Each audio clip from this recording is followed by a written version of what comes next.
Before you stands a cargo container, just one of many in the yard. The container door appears unmoved by your attempt at flattery. The mundaneness of the situation does not seem to affect the container in the slightest. You attempt to turn the handle, to no avail. No reply. Why are you even trying to open it? Have I been summoned? No one needs you. Go away. Warping to station. Warp drive active.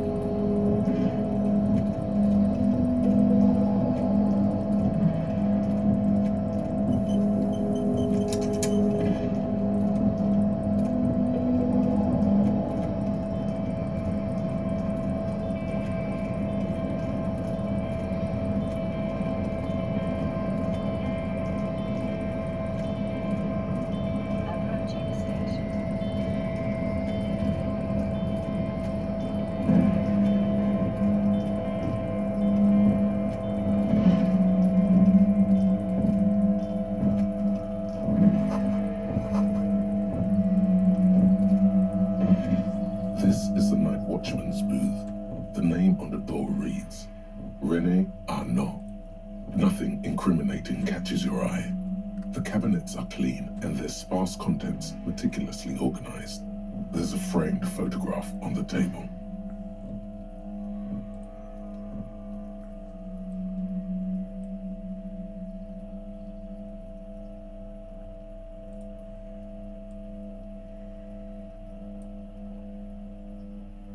Docking permission requested. Docking permission requested.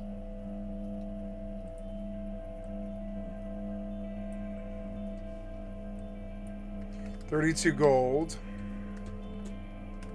Docking permission requested. Docking request accepted. Autopilot disabled.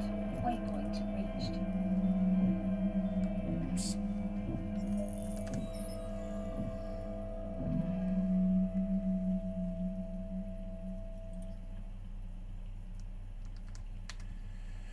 $103 gold. I'm halfway. Tomorrow I'll probably reach it, and I've got like a few more hours tonight. Maybe I'll reach it tonight, maybe. I don't know if I keep at it. I don't know.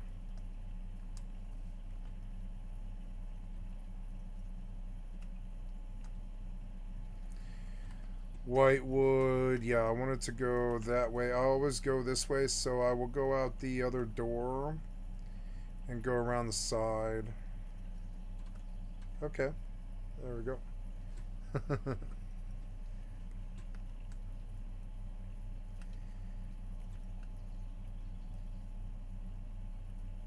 You know, maybe I should see what the soldier daily is. Outlaws. 15 outlaws. Outlaws are a bit different.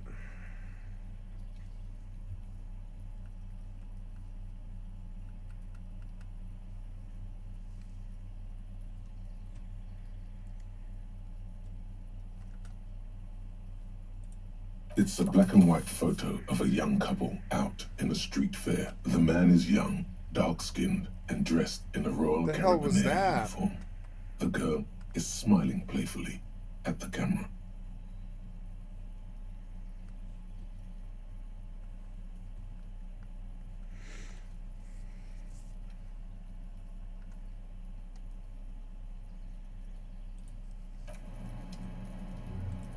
This is the night watch.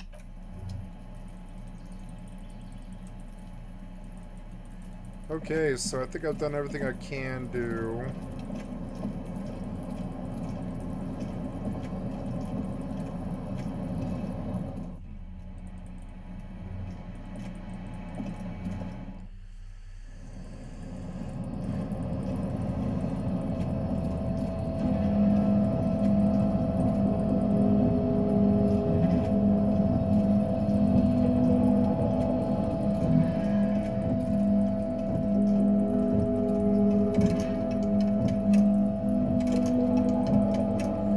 Is closed.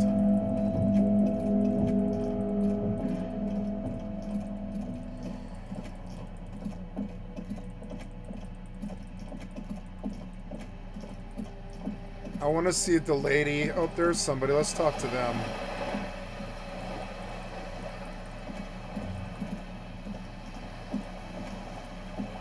This coin-operated viewer is...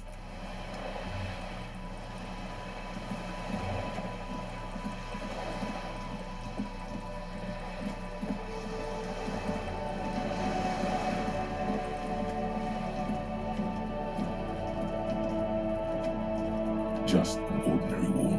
Nothing to see here. Because ooh, I got it. Finally, this wall is sublime. Look at it. The shadows, the colors.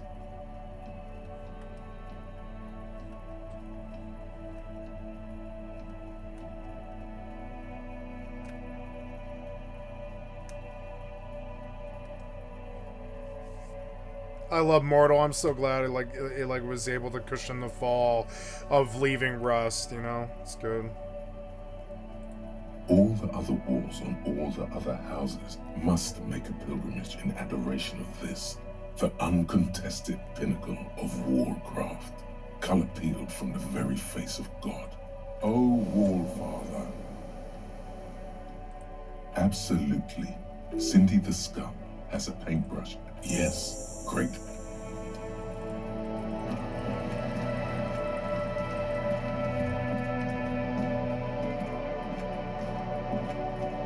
Hello again, officers.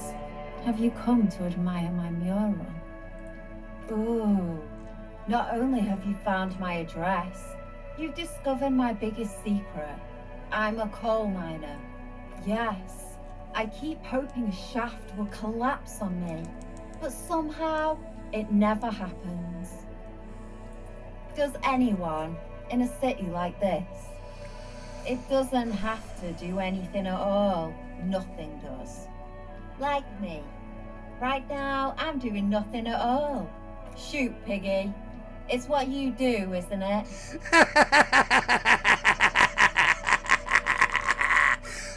What for?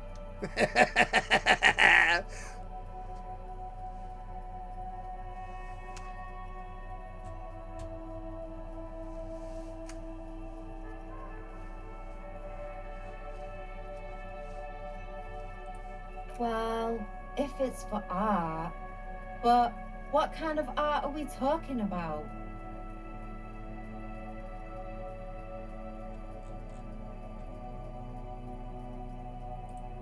Let me stop you right there, Piggy.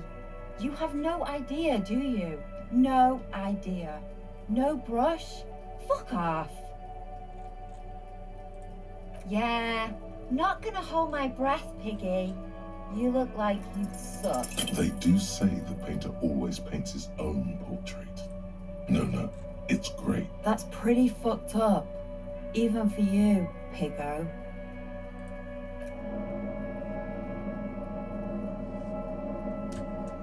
Heal myself. Stop figuring like Jello.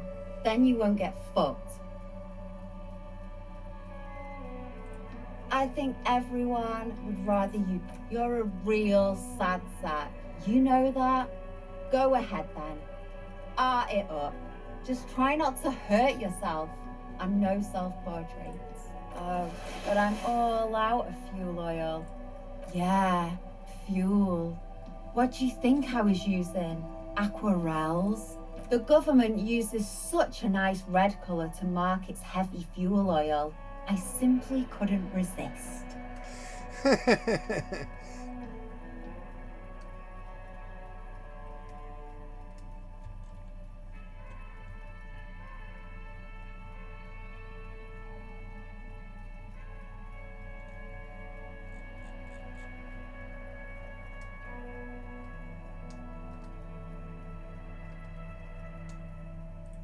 You know what you should be able to find in your government-issued vehicle?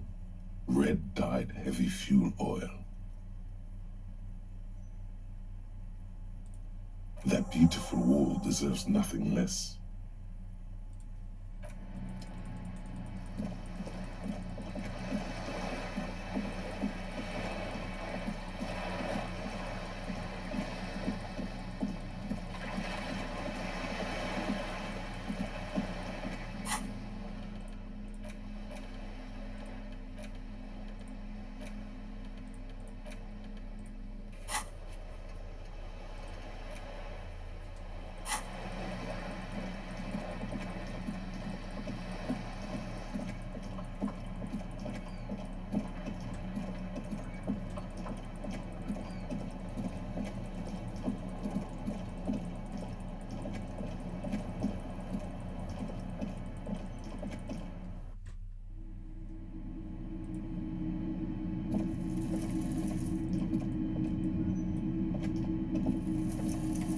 Rows of toy soldiers guard it. Officer, the flashlight, please.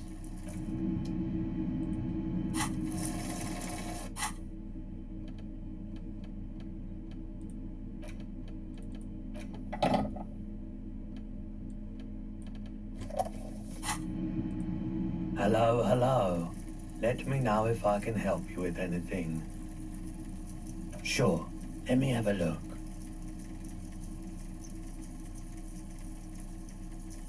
Oh, no. I don't like those kinds of photic paths, counter-radiance network, anti-magnetism. It's darkness. That's all I know. Sell me something lighter. You have absolutely no idea what aphotic paths are, but the tattoos on the man are not that. Anything else you're thinking of selling?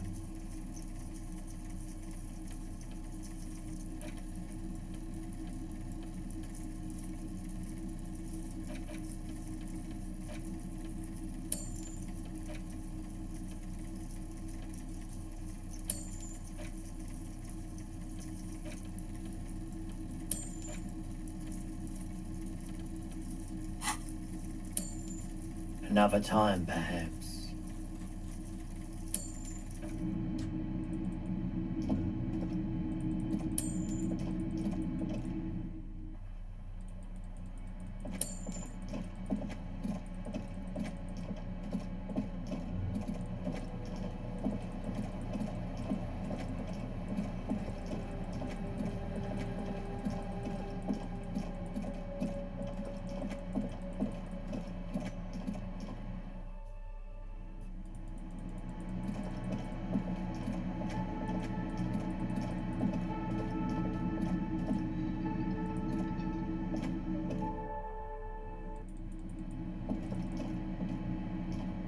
The door is closed. This door, as you hold,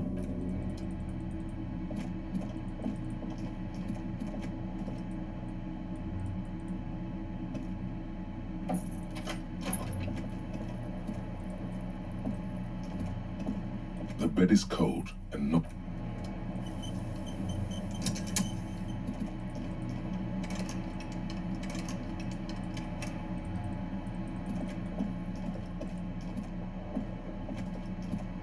The bed is cold.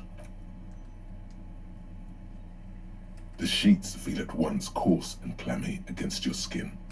The bed sags beneath your weight as you stretch out and finally close your eyes. Looking forward to that myself. Yep. Looks good. I guess we go now to Goldsmith for a while. Maybe now I will cycle some Mithril and Juno.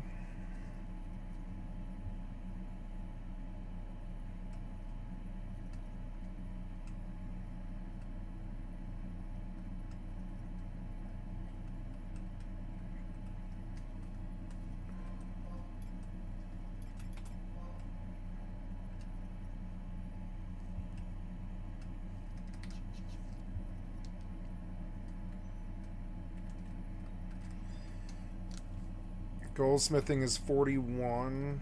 And then sleep doesn't. And then sleep doesn't come.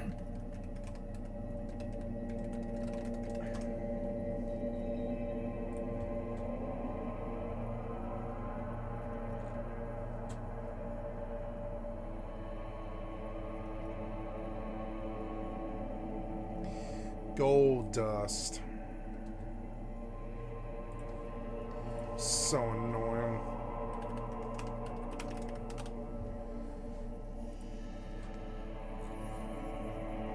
Brass ingot, copper ingot. Ugh.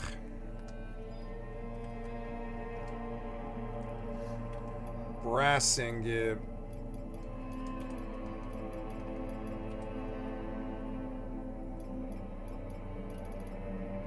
Let's see what the gold dust actually goes for.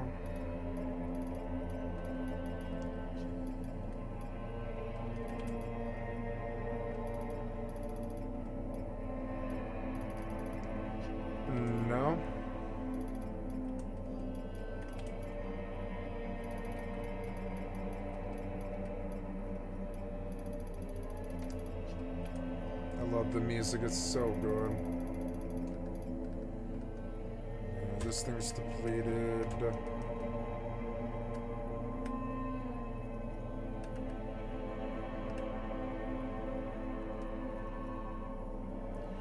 I think the trees are actually random, which is nuts. Like, some of them really, like, tap out really fast. Some of them tap really long.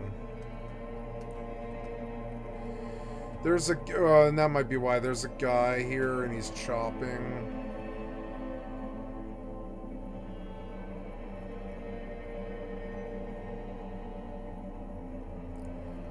Let's go this direction.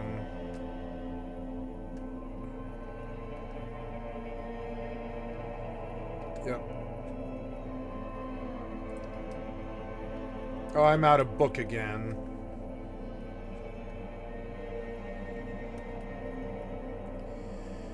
Maybe I should go get a book in.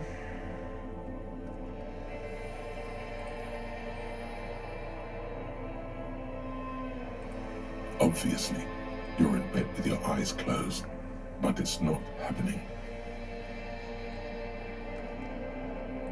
Maybe it's the bed's fault. It's a little better. Colors, scenes, and half-formed phrases still litter your mind. Part of you is still trying to solve the case, isn't it? Something to do with, what was it that the lieutenant said? Union? And it's gone again. Your thoughts lost between the slowing brain waves. Your breathing steadies. A great silence washes over you until your eyelids twitch in your sleep and images start forming.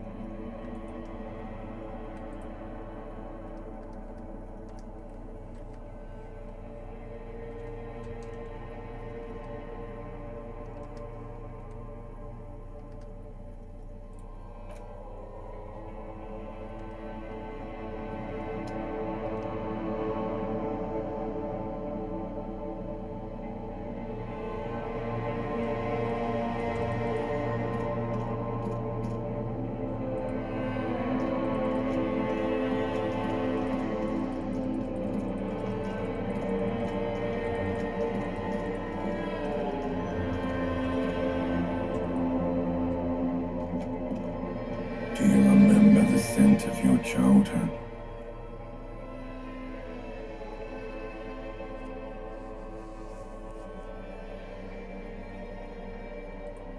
You're not kidding anyone, Harry. You don't remember shit. Tell me.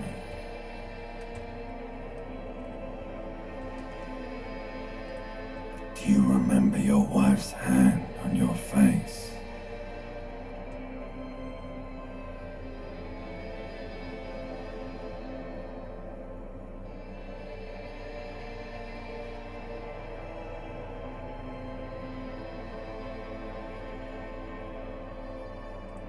Do you remember the warmth of her thighs, between her legs and in her mouth? You know who I am. I'm the bad day. The one where you ask her, and then later in the streets, wandering. It's the worst day of all time, Harry dear. And it's coming. She will hear about it on the phone.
Oh yeah, it took pet bag crafting out early.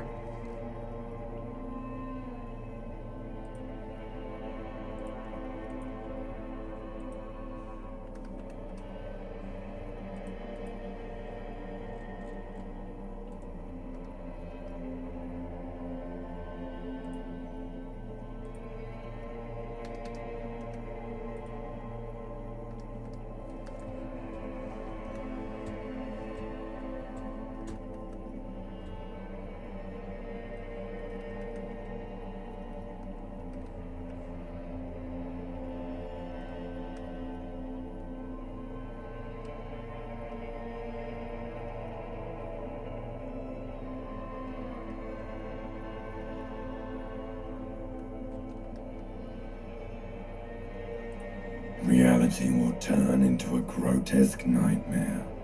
This will be the last thing you did to her. Tell me, do you remember the love of your life? That's right, funky baby. And you just stood there. One hand on the bottle and the other on your dick. Watching her go. Let it all be dragged away from you.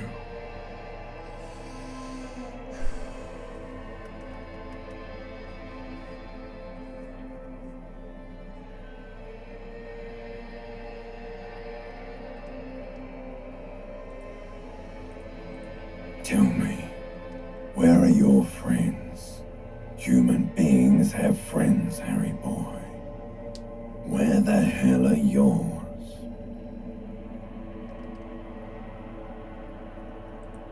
No, it's gone. 3 times gone and never coming back. You failed. You failed me. You failed Elysium. Everything. The Pale and the Aesolus. On the surface. The outer magnetosphere.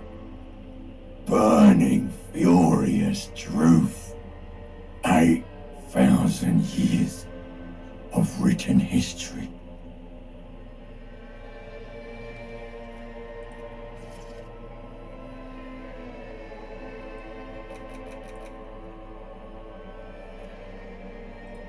You really dropped the ball, Harry. 4.6 billion people. You failed every single one of them. You really fucked up.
Oh, I've got to go dump into the box. I think I'm going to throw this chest key away. I don't really think I need it.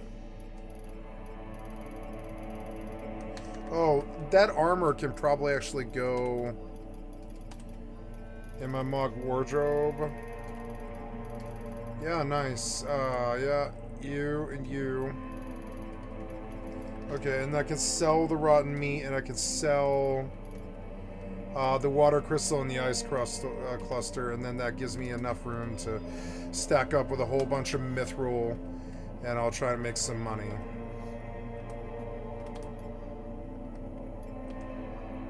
Oops.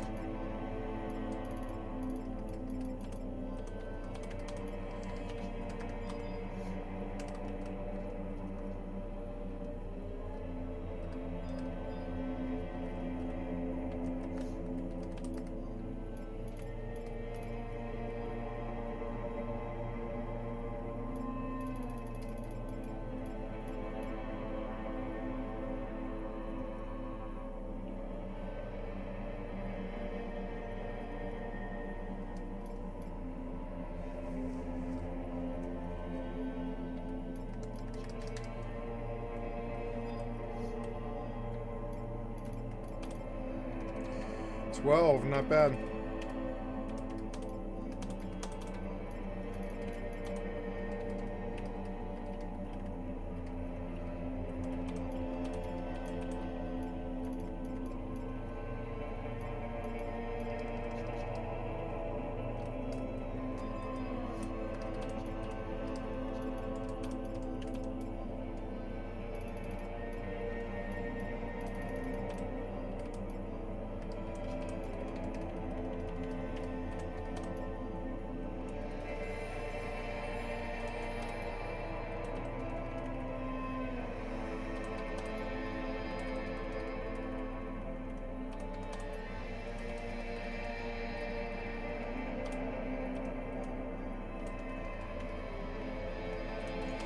Blowing 100 grand on Mithril, see what that does.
No, you haven't.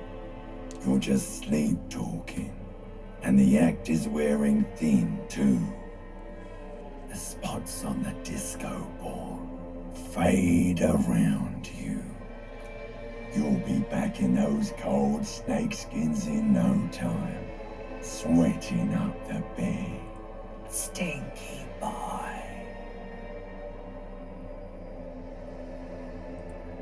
You're not coming back from shit, thrashing around in that high conductivity state of yours, bumping into things and acting like a clown. Who are you kidding?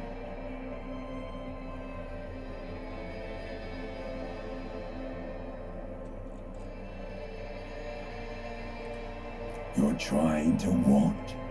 I can't hear you. This is just a word dream now. Jumbled up garbage. The pictures are gone. The bed rises to meet you. A thin, sleep-like state. More glass than velvet, grinding in your head.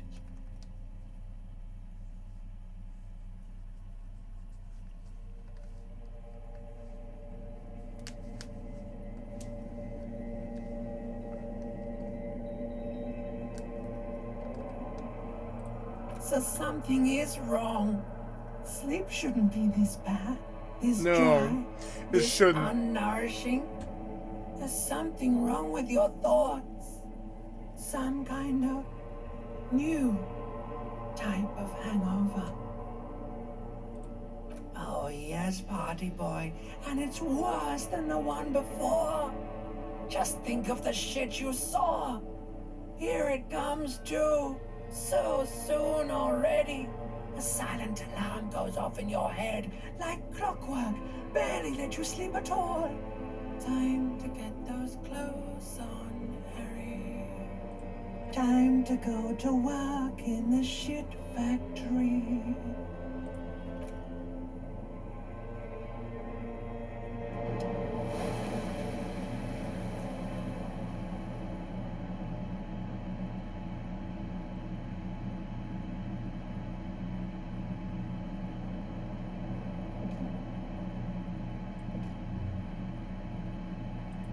Good going, buddy.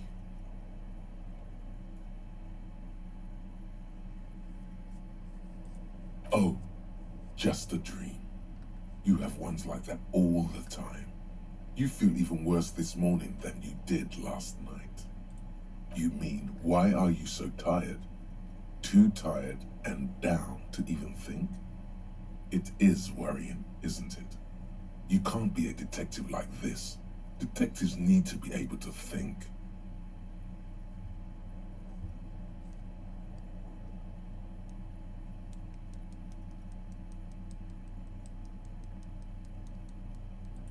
It's just that your heart has finally pumped all the speed out of your system, Buster. Time to get some more. You're too weak to say no now. Waking up is the worst part. Maybe somewhere down the line you could decline.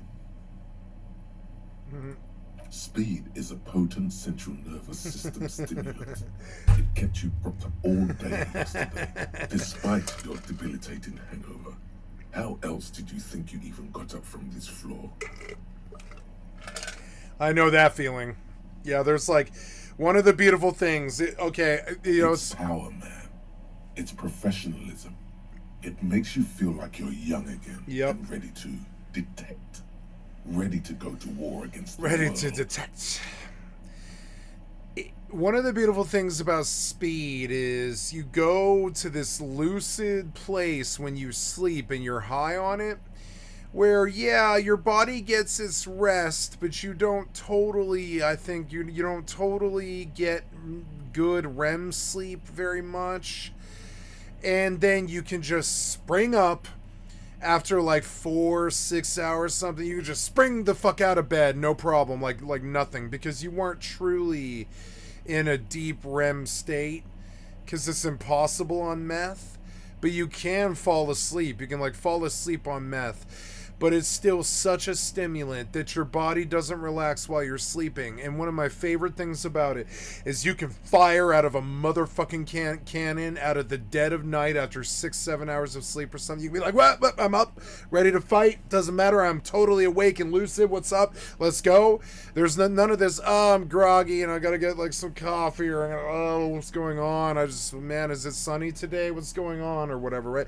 None of that shit on speed. You're like, I'm up, I'm ready. Okay, let's go. I'm ready. I'm awake. I'm totally up. I'm ready to go and fight this day. Let's do it. And it does have that. It has that beautiful, like, second day it's like a second day in a row feeling or whatever. It's like you go second day in a row, but it still feels like the first day.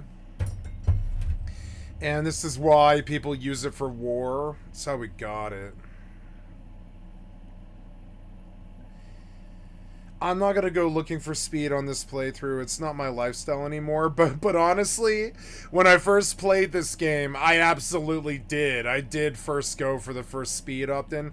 So now we go against it because I'm sober this time. Are you sure? Yeah. Ready to live as this pathetic... Yeah, it's funny. It's trying to detect what my drug vibe is. And let's be honest. Nope, it's been... Fuck, I don't know. Yeah, it's been... Half the town will be dead by then. January 6, 2020? So what is that? That's 5 years and... I don't know. 3 months, something? 5 years and 3 months, I think? Yeah, I've been sober 5 years and 3 months. Doing pretty good. And before that, I was sober, like, still another, like... I would say, I don't know, 5 or 6.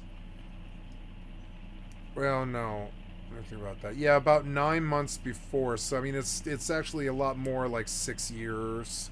It's been almost 6 years now. Suit yourself, slow, sad shellman.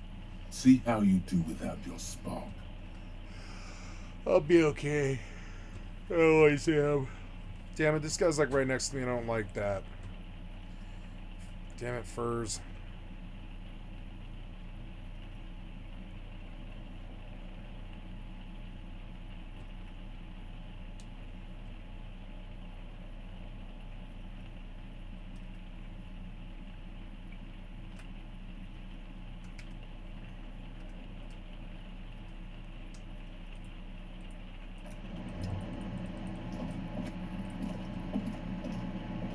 Right.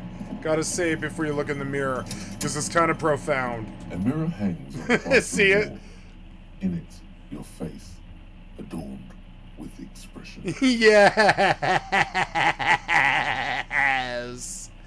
Hi!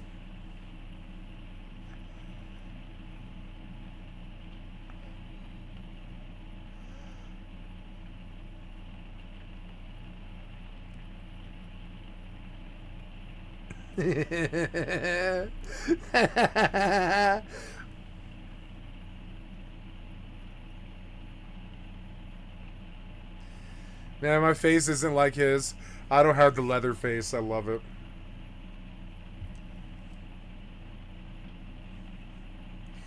I have a pretty good roll on that.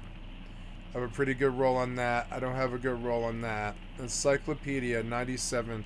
Dig deep into your mind to locate the source of the expression.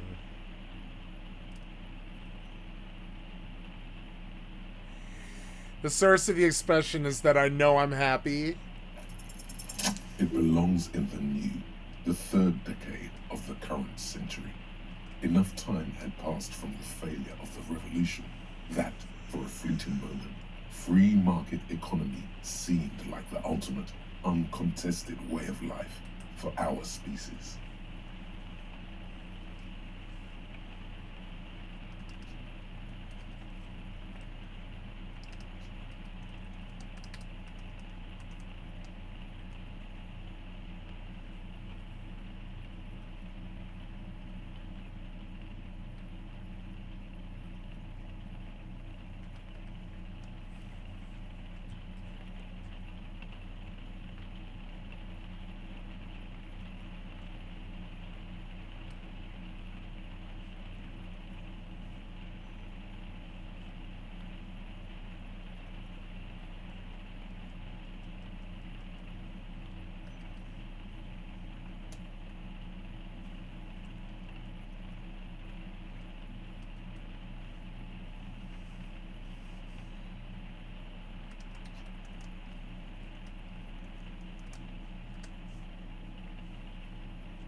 Things were good.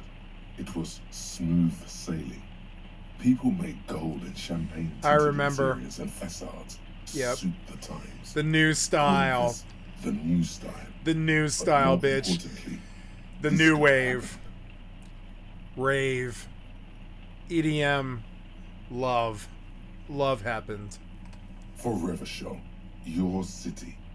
That meant only one thing. Paul Guillaume Oakenfold. le Million. If it doesn't rhyme, you're not pronouncing it right. Paul Oakenfold.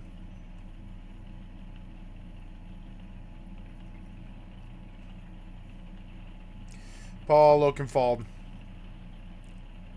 Get it? Paul Oakenfold. You get what he's saying? If it doesn't rhyme, you're not pronouncing it right. Paul Oakenfold. Paul Oakenfold.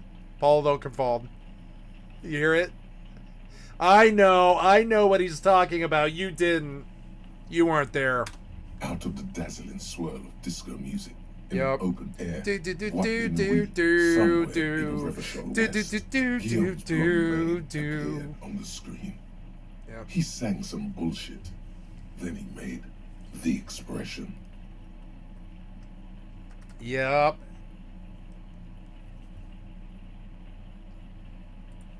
Everyone loved it. Maybe you thought some of the stardust would rub off on you. Yeah. Maybe it did. It did. Either way, it's all I feel gone very now. magical. Only the grimace remains. Yeah.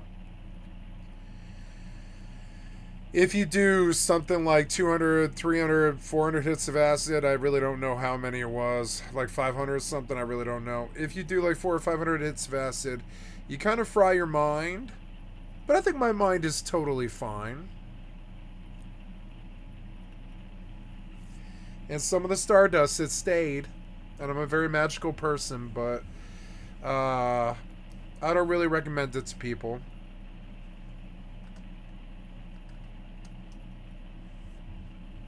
There was a period in my life where I was like, no, I don't want any more spiritual journeys. I don't ever want to go on another spiritual journey ever again. I'm not ready to face it this time.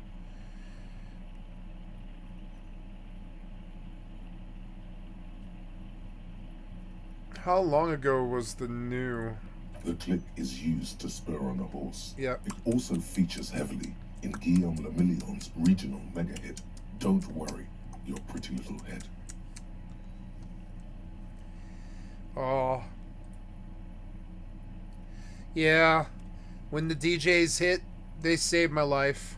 Sometimes you like to add finger pistols to the mix. Yeah. Because, unlike Guillaume Le Million, you are a police officer. Yeah. Put your guns in the air. Yeah.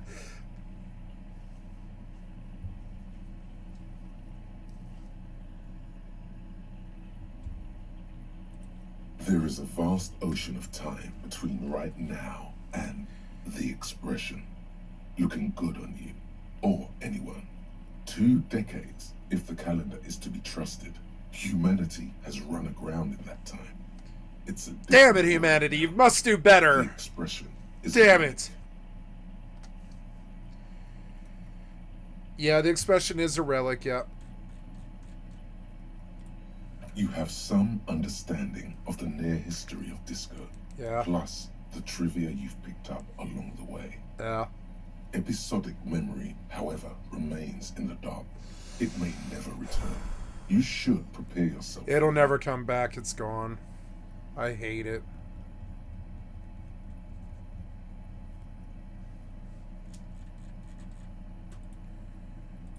It doesn't have to be. You can swoon over Guillaume and his champagne-corked smile whenever you want to. Maybe some of the stardust will return.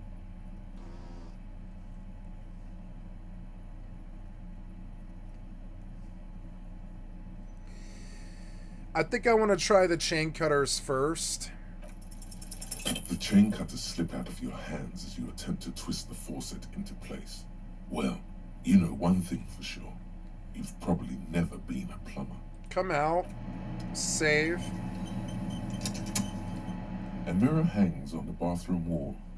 In it, your face. Yeah. Like something snaps in you. A nerve ending. A thought. A sadness. Your face in the mirror is suddenly clean of the layer that had distorted it for God knows how long.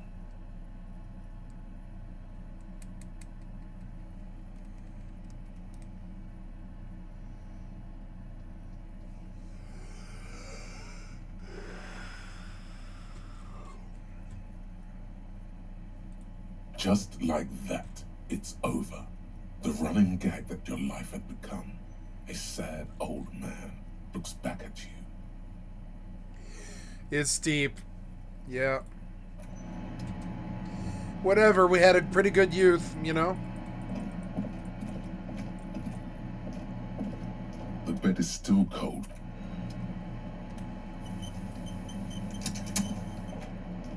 The fan stands still.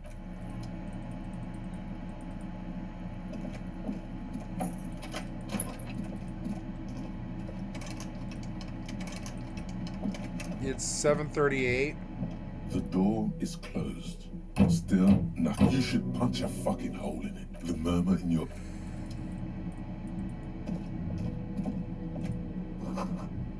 Nothing on the front page rings a bell. Oh, cool. It's early morning. It's early morning. Cool. There's like a camera pan. And they're like the workers there. And here's what I'm here for. The beats. Put your guns in the air.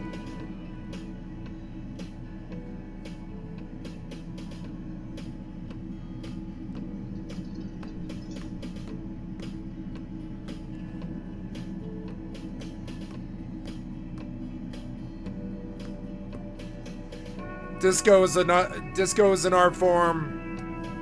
Disco Elysium is life.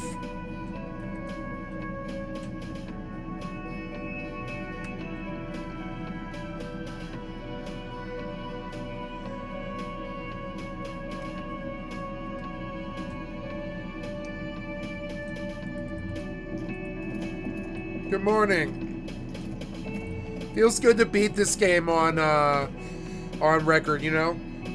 Get the achievements. Morning. Good morning, Kim. Looks like we can get to work at once. The union must have turned up. I love disco. Rowdy. We should talk to them. I completely forgot. Sorry, I had a rough night's sleep. It's them by the looks of it. Loud and nasty, just like the manager said. But I slept. I slept for 5 hours, and so I'm not going to totally crack out on him. Because that's the thing. If you keep going for days on speed and you don't pay attention... Like, I think it's probably okay for me now to do speed and stay up all night. But, like, the first night, that's a really bad idea. You don't have the health or the what's the word? One is threadless to worry. The health or the morale. You don't really have the morale to do it.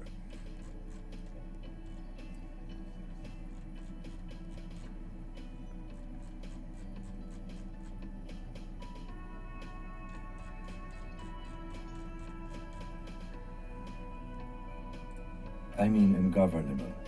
Martinez isn't exactly enthusiastic about the RCM being here. No. He prefer to be policed by the Union. These men here.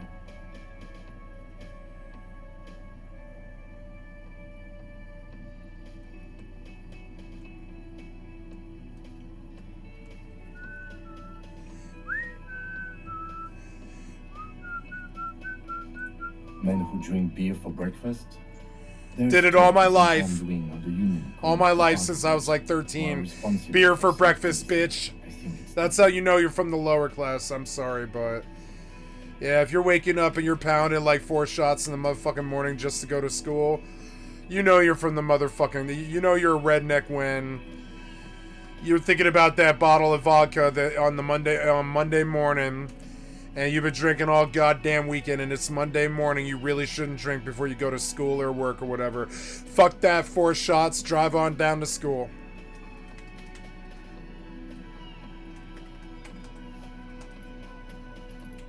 I'm kidding, but not really. I'm kidding. Don't drink and drive, people. I'm kidding.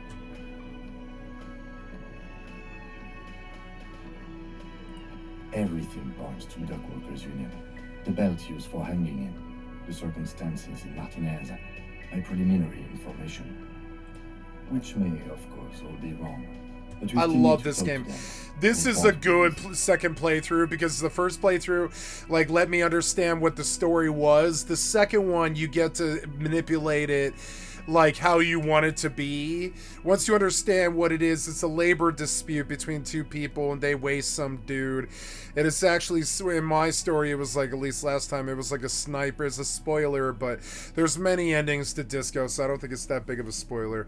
But I had a random sniper. Because of my random personality, they decided that they couldn't blame something in the story on a particular thing, so they had a nameless sniper who just went crazy in the war because of the revolution.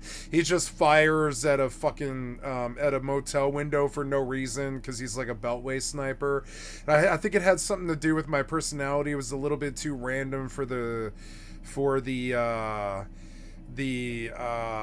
you know, the creators, right? That they didn't really know how to nail me down, so they left me with a blank ending where it's just some beltway sniper fucking shoots the poor dude that gets hung in the tree.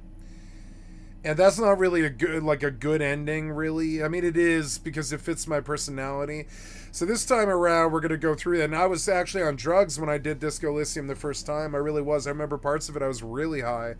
That was a long time ago now. Disco's been out, I think. Yeah, Disco's been out, I think, 4 years or something. Or no, I wasn't on drugs when I did Disco, I guess.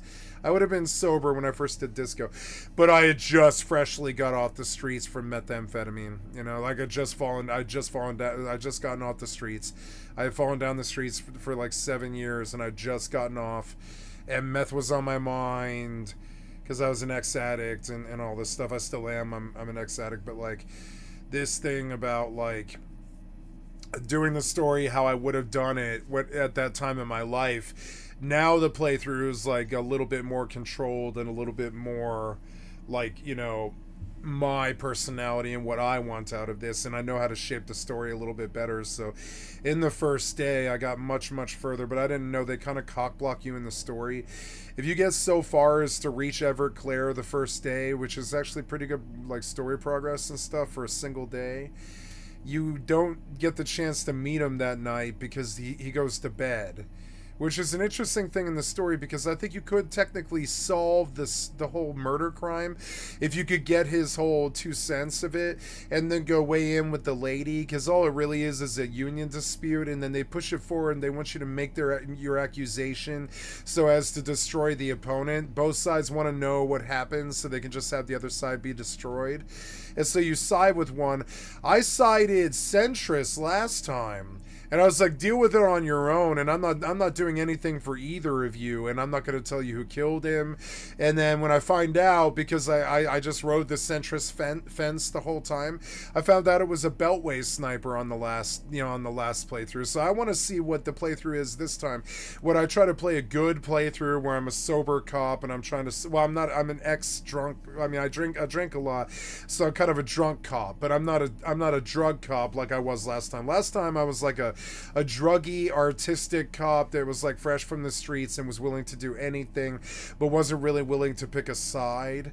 Now I'm willing to stand with the leftists because I've seen what true freedom has brought me in my life. And I believe that's what's wrong with the right, is that I think they want to squeeze the fists and take our true freedom away. And I'm sure they would say the same thing about me. But I mean, like, you know, or about my side. But no, it's like I really do think that the right kind of does restrict your freedoms quite a lot with their law and order ideals and their Christian ideals and their puritanical bents and such. And so last time I was a little bit more rebellious, and I hadn't got my disability confirmation yet because I was still in the appeal for, I believe it was 5.5 years or something like that. And yeah, at the end of the 5.5 years, I got in after the second appeal, and like that changed my life, where suddenly my worst enemy that had destroyed my life for, you know, 7 years, something like that, they were suddenly my best friend.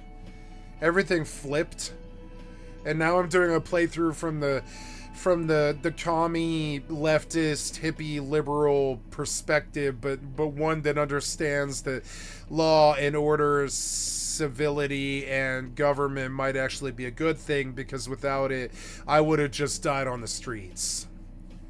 And so now my opinion has changed psychologically from the point of the perspective of the protagonist, because the last time that I did this, I was a totally wanton ex-drug addict who would do anything and break any law with no rules or anything like that. So I ended up being the superstar art cop. And this time I'm already the art cop again, because I was an artist, I think, all of my life, kind of. That's kind of what I do identify as most, I would say. And so I did get the art cop this time again, which kind of bums me out. And I did get the commie cop again this time, which bums me out. But I'm not getting the centrist playthrough. I'm going to solve the murder this time. And that means going a little bit more. Usually I'm chaotic neutral, and I don't give a flying fuck what happens. I didn't last time. I didn't give a 2 shits about what happens to the Union. I didn't give a 2 shits about what happens to what is it, Five Pines or whatever, or Silver Pines or whatever their name is. I didn't give 2 shits about what happened to the lady, and I didn't give 2 shits about what happened to the person who died. And the game sussed this out about me, so they gave me an ending, and an ending which fits, which is that, you know, the Beltway sniper killed the guy, and there's nobody you can really point the finger at. And to my credit, I did, with no walkthrough or anything like that, beat the game with a really, really solid, good ending. And I got the cryptozoologist ending, where I like found the twig monster in the bush and stuff, and all this other good stuff. But the thing remained in my mind that I kind of like non-committed, you know, chaotic neutral my way through the game, and I didn't choose a side. This time around, I'm going to take the lady. I'm going to do 3 playthroughs. The first one, I didn't side with either. And I let the clock roll till the lady just told me what happened, really. I just let the clock roll, and I just helped everybody to the point where the lady just told me what happened and told me to go where to look to find what happened. And so I did, and it turns out across the water and the And one of the endings is that you'll probably never get, because you like most people will probably choose a side, but the first time I didn't choose any sides at all. And so I got the most boring ending, which is that some Beltway sniper takes a crack shot at the motel window just because somebody's standing in it, which is just so fucked up, but that was my ending. Some Beltway sniper who went nuts in the war just takes a crack shot at somebody who's standing in the window, shining in the light at the night when he's having some personal PTSD fucking thing. And so the game sussed out that I had PTSD, and so it had put that in the playthrough. It like actually put PTSD in the playthrough, which really fucked with my mind quite a lot, because I was doing therapy for PTSD, and the game sussed that out. It was like, yeah, you have a PTSD ending where some Beltway sniper kills you for no fucking reason. That's kind of how I felt about my life at the time. I got prepared to leave this world again, because I was like, well, if I don't care what happens, then I won't sign up with anybody.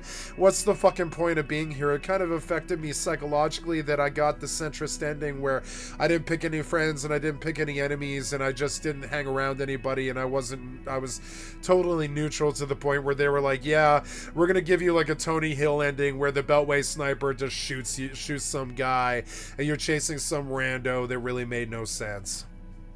And this was some kind of, like, I think scathing, like, psychological judgment about my playthrough, I think, from the creator that was a little bit scathing a bit. It kind of affected me a bit.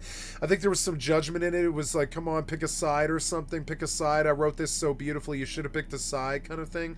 I got an ending like that where they were like, do you really want to get this weird twisted ending where we just added something to the game that had nothing to do with the plot? And it did. It had nothing to do with the plot. My ending had nothing to do with the plot. Maybe it does, but I don't really think so. They played out some of the key core elements of the story, like the shootout with the cops at the end, but they didn't, like, but nothing happens because you do solve the murder, so they just go away mollified. They're like, oh, you solved the murder?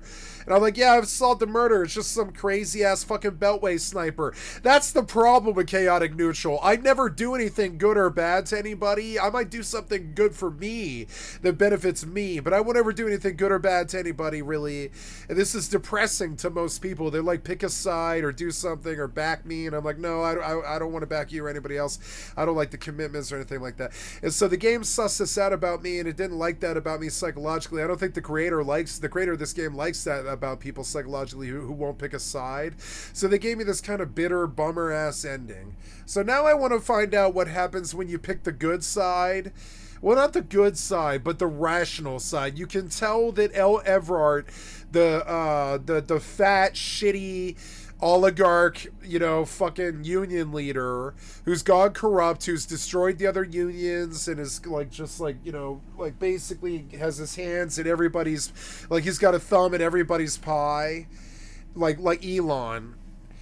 Like last time I refused to sign up with him and the game sussed this out about me. The game knew this about me. The game was like, you don't like oligarchs. And I'm like, no, I don't. Oligarchy came up and I still have that save. It's still in my save banks. If I go and look right now, it's there. I think my save where I first beat the game and got a new game plus and stuff is still there. This is the new game plus. I started on a real playthrough this time. That's why I'm getting achievements, which is good. So this time, I think the creator wanted me to pick the leftist side, which is the lady in the boat, who's got some money because she's not an idiot, but she's not totally rich. She's in like a houseboat, you know, and she does like sort of expert, like I don't know what you want to call it, like vetting for like a really expensive conglomerate company, like the Democrats tend to do. And she's a Democrat, but she's a liberal, and she's a leftist liberal like me.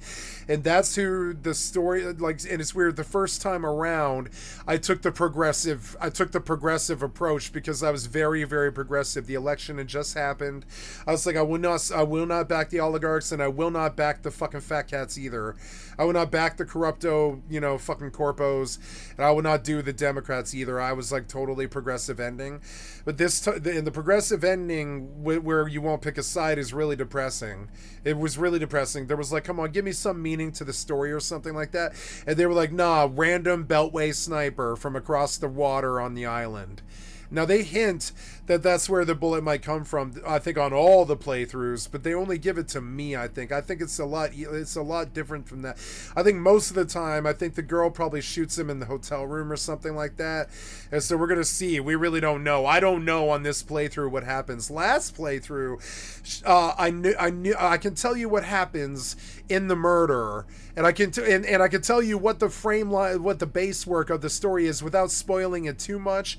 There's a murder that happens in a hotel room while this girl is fucking the victim.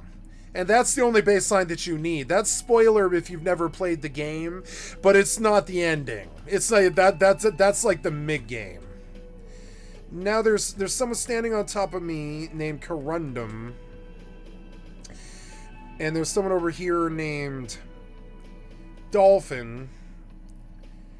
And I have like 5,000 white wood. I'm just going to go dump. No, I'm not going to go dump. I'm just going to move. Yeah, I want to move. And get away from these guys because they seem like they might be kind of scoping me. I'm going to stand by the guard.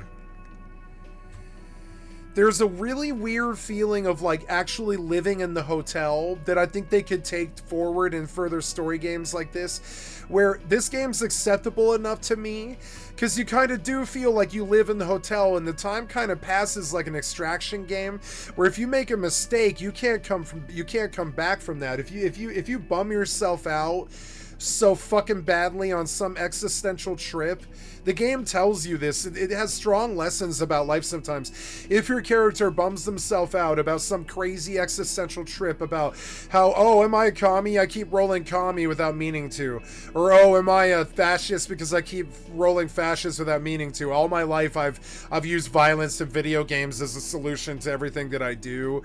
So now I'm kind of a fascist when I play the game. And it's already come up several times. Like, I took the fascist approach to Measurehead. And the game kind of is curious about that. The game wants to know if I'm willing to kick a fucking piece of shit race theorist in the fucking face. If they're blocking you from getting civic duty done, and it trips you out about that psychologically. And yes, in both playthroughs, I was willing to kick the Measurehead fucking shithead in the fucking face. I think that's what makes me progressive. A good liberal is a conservative who's never been robbed. A liberal is a conservative who's never been robbed or whatever, right? So, but a good liberal won't ever kick the Measurehead in the face. A good liberal will put the cuffs on him. My problem is he starts jibber-jabbering about his stupid-ass race theory and about how measuring somebody's skull matters and all this other stupid-ass fucking endless fucking low IQ, room temperature, Ronaldo, right-wing fucking little Eichmann cocksucker bullshit. I want to smack him in his fucking face, and the game wants you to kick him in the face. So I do. But so that might actually necessitate a fourth playthrough too, where I do a non-violent playthrough, because that's what I did the first time. Or no, I'm sorry, the only violence I used the entire playthrough last time was I kicked Measurehead in the face, because if you don't, this timer starts to sort of run where it's like you don't ever talk to Evart if you don't kick him in the face or you subscribe to his race theory, one or the other. And that's the creator of the game runner, kind of making fun of people like Bagon. Eventually, Bagon just subscribes to his race theory so you can get past the character. But some of us that's so aberrant to some of us that it's not actually possible for us. Like I can't ever subscribe to Measurehead's race theory. I listened to it the first time I saw the character and then I reloaded. But I can't subscribe to Measurehead's race theory. I can't do it on a non-public thing. And I can't do it on a public thing, and the showrunner knows this about me. That's why they did the game. It's why Disco Elysium is such a good game. It actually does play with who you are as a gamer, and as a player, and as a person, and as a human being. And it susses out if you don't give two shits about hurting somebody. It susses out if you dislike fascists. It dislike if you dislike bullies. It susses out if violence is this acceptable thing to you.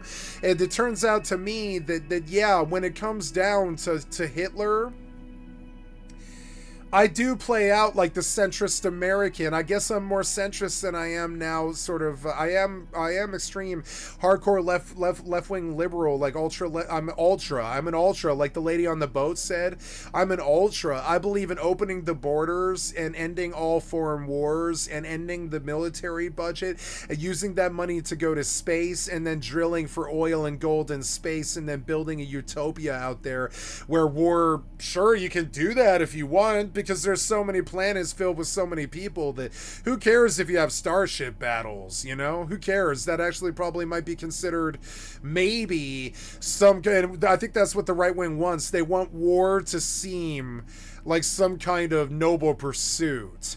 But to any good leftist, no, that's just bombs on your mother's houses. That's all war really is. So no good leftist will ever really kick Measurehead in the fucking face like I just did. It's a lesson about psychology, this game, quite a bit. But I mean, I was raised by Americans who believe in kicking Nazis like Elon Musk in the goddamn face. I mean, I'm dead serious. I was raised in a culture like that. That's why it's in the game. We believe in, like, we were raised on fun shit like motherfucking Wolfenstein. We believe in kicking the Nazis in the fucking face. You know, kick them right. Ain't that a kick in the teeth or whatever? Or ain't that a kick in the head or whatever, right? Like what's that from Fallout, right? Yeah, I mean, we believe in this. We believe in kicking Nazis in the fucking teeth. We actually really do. I still do. And that's the problem. That makes me not really that leftist. It makes me progressive a little bit. It means I've progressed a little bit in my politics where I'm like, well, yeah, if the Nazis show up in the square and they start stomping around and shooting off their guns and terrifying the public, do you kick them in the face? Yeah, you kind of do, because they're terrifying the women and the children. And I was raised to believe this, and some would say that's a good American. But the problem is that's half the country signing up to be those Nazis when they roll red and they start stomping around with their red hats and their red armbands and shit, and they start scaring us with sending people like who haven't had due process off to the gulag and shit, like old Joe. Like, we don't want a Joseph Stalin in this fucking country. We really don't. And we'll kick that Nazi in the motherfucking teeth. We absolutely will. And the game susses this out about me. And I gotta say, I had to register my opinion about this because it was boiling in my fucking brain for like an hour. I was like, I really dislike kicking Measurehead in the fucking face because all he's doing is standing there. He's totally actually the innocent. If you really think about it, he's just sitting there. He's just security. He's just the innocent. Even if he's a dumb, Paul Blart right-wing cocksucker mall cop or whatever, idiot right-winger, it doesn't matter. They're still innocent. And you still might want to kick them in the fucking face, even though that violates your Gandhi fucking anti-violence thing, your vow of anti-violence and all this, just non-violence. But there's this point where the Nazis just push the envelope too fucking far, and they start marching through the square and waving their red banner and declaring that you have to have foreign wars with other people. And that's when, the American in me kicks in. And Bethesda plays on this in me all the time, and so does this company. This company that made this game, I forget their name off the top, Aura or something like that. I forget the name of the company, but they're pretty good. And they're gone now because it was a commie artist collective from Sweden or something like that. And they're gone now because they couldn't keep together. They were just a loose, this is all a loose amalgamation of artists, which is what makes it so good. There were so many artists with so many different things to say about what we had chosen as life paths, be it raver, be it druggie, be it police officer, be it commie, be it socialist, be it fascist or right wing or God loving or God fearing or anything. The game susses that out about you. Like if you're beg on and you come in and you play this game, it susses out immediately that God and family are like are number one in your motherfucking agenda, so that it gives you the God and family playthrough, which I think is actually so beautiful. That's what we always wanted from video games, which is why Disco Elysium reigns as king. It's sat number one for like the last 4 years or something like that, because it does detect what the gamer is, and it does try to give you a playthrough based on what your fucking personality is, which is something no other game has ever managed to do. It broke the mold. It's a game melded to your personality, no matter what that silly, cringe-worthy personality is. Is it the bomb-throwing, terrorist, leftist, hippie, eco-terrorist, Greenpeace-loving, never harm a living thing unless it's a bomb in a building or something like that, like eco-terrorist that's trying to stop the animal testing labs or something, or and totally vegan, trans, crazy person or whatever, right? But or are you this God and family right winger who works 9 to 5 and has a cubicle job and talks about The Office and goes and like plays his World of Warcraft or his Pokemon and plays with his kids or whatever, and is exactly like Begon. And no matter what you roll, the game caters to that, which I think makes it the greatest game of all time. We've not had a game like that. And that's all I have to say about this is you saw me kick Measurehead in the face. You might think me really cold and cruel-hearted to do so, even if it is a racist piece of shit Nazi, right? I think myself cold and cruel doing it. But see, that's the problem. The world has beaten me into being a progressive. I'm no longer a liberal, because a liberal is somebody who's never been robbed. I've been robbed at gunpoint, so I'm this progressive now who believes in, like, I will never ever harm a living thing. I'll die first, you understand? But if the Nazis roll through the square trying to tell me I have to go kill somebody in some foreign country against my will, somebody I've never met before, I fight them. And that sucks, and they need to understand this reality about the left. We're kind of morphing and stuff. I will fight them if they tell me I have to go fight China or Germany or Russia. I will fight my country before I'll go fight them anymore, because I know it's counterproductive to mankind's forwarding. Like, I know it's counterproductive to forwarding the human race. Planetary war is just counterproductive to forwarding the human race. So now is the public. It's not that I'm an isolationist. I believe in backing my friends. I really do. It's that we just can't afford foreign wars. We just can't do it. We don't have it anymore. We used to have it in us to do this. We don't have the moral turpitude, or whatever the fuck you want to call it, to maintain the moral high ground when we go and get involved in these foreign wars, and I don't have it anymore. The game susses that out about me. They're like, you're a Krasmazov socialist who likes Karl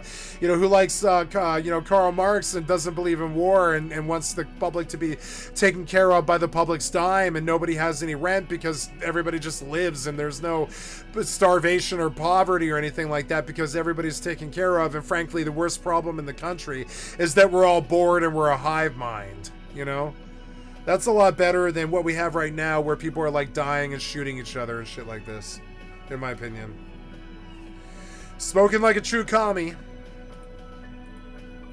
That would just escalate tension. But I mean, it takes both kinds. Would sign off on it. Solving one murder isn't worth the conflict between the RCM and the Demanders Union. No, I don't care about that, and I might cause that because I'm chaotic neutral, and that might actually cause me a large problem in this playthrough. I could be very, very, very what's the word? In fact, even the death of 2 detectives might not warrant an all-out war. So let's keep a cool head. So he warns me they might kill me if I fuck with them. He's not exaggerating about that mortal danger, just calmly factoring it in.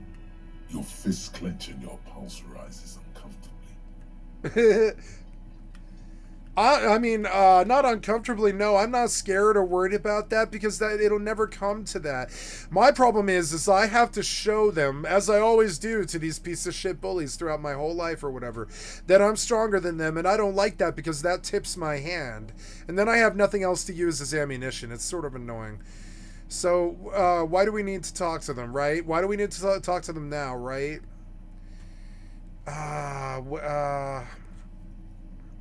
Let's One roll. more thing before we do. We don't have to talk to them immediately. We can walk right past them, continue with our business.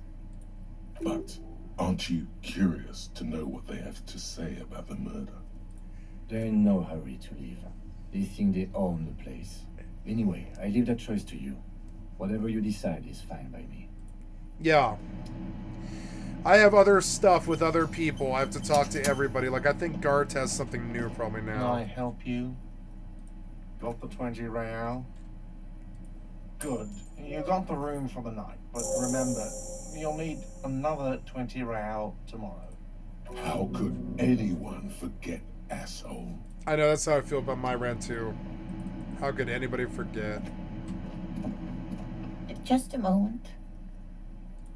And there's no public phones nearby? The closest phone booth is down the coast. Sorry for the inconvenience, ma'am. See, Gartz is a good guy. If you stick around and listen to him as opposed to just dissing him and leaving, you can understand that he's actually not this bad guy. He seems like it at first because you owe him money, but that doesn't really make him bad per se. I have to pour water. I'll be right back.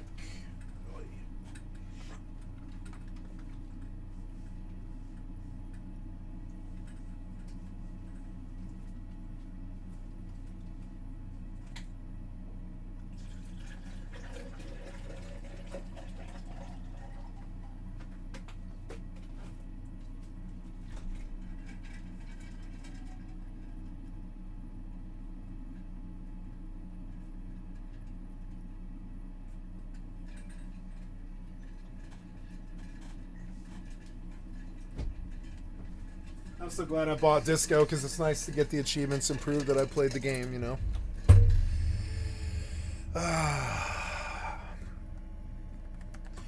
Move on to the next set of trees.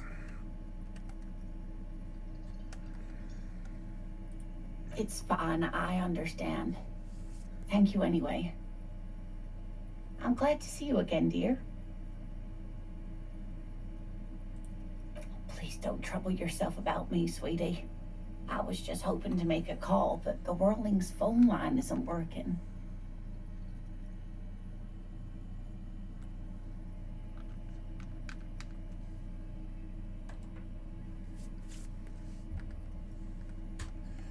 Mithril. The union office probably has a phone, but I can't really get there. Or to the phone booth down the coast. And Gary's phone is dead too. The manager was vague about it. To let the young woman who's house sitting for us know that we may be delayed. Morel, my husband, and our friend Gary were supposed to get back by Monday night. But they're still missing, and I haven't heard from them. I think I dropped my pen. Damn it. I did. It's so annoying. Come back here. No. Wait. I What was did I do with also my hoping pen? she'd No. heard from Morel. Eh.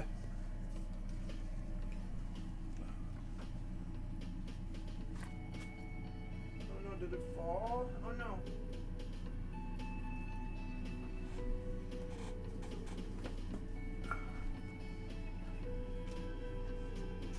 A little missing persons Oh, there it is. puzzle might just be the thing to take your mind off the hangover.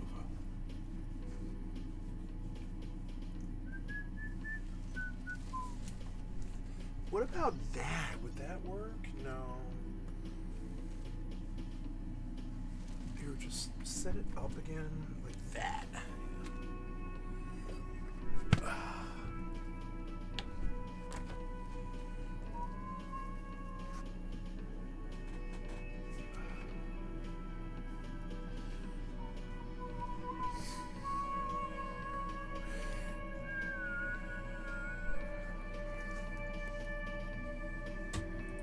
That's just it. This isn't like him at all. He always plans his expeditions so carefully.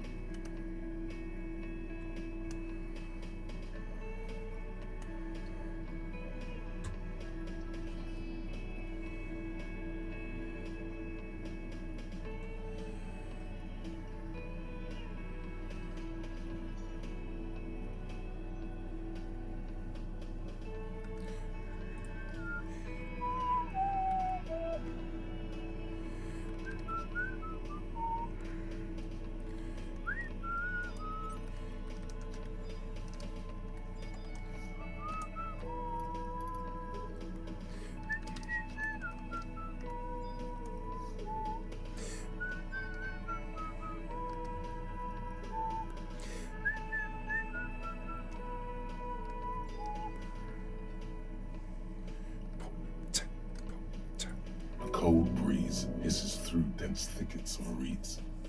Something sweet in it, somnolent. Wait, do I have a level? Chill goes down your I spine. do.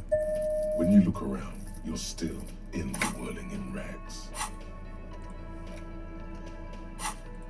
But you have more important things to worry about. Just some field work, sweetie. Morel is a highly trained scientist. He and his assistant Gary are studying an extremely rare species of insect.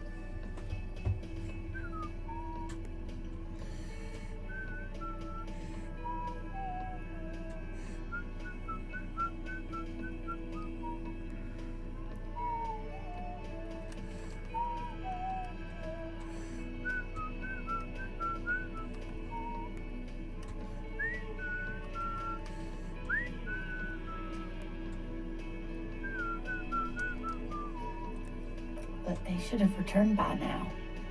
They were just going I'm gonna down turn the off coast this bright across light. the water lots to set a few traps. He said they'd be back on Monday. What could be keeping them?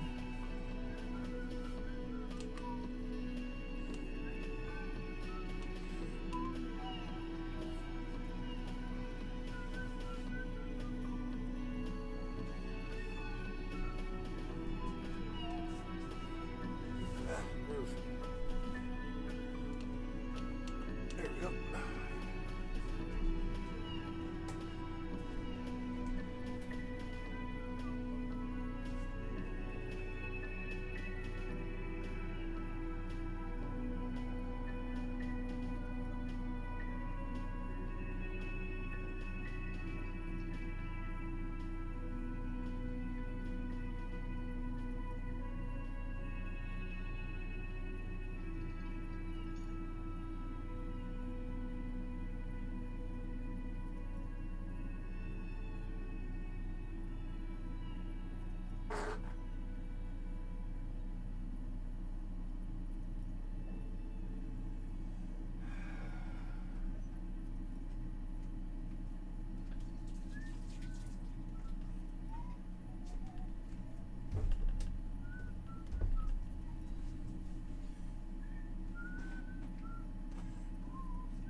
The water lock, that was broken. Could this be it?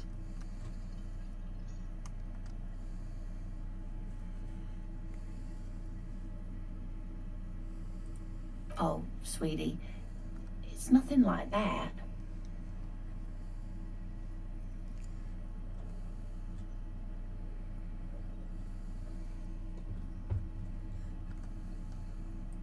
Gary's as loyal as they come.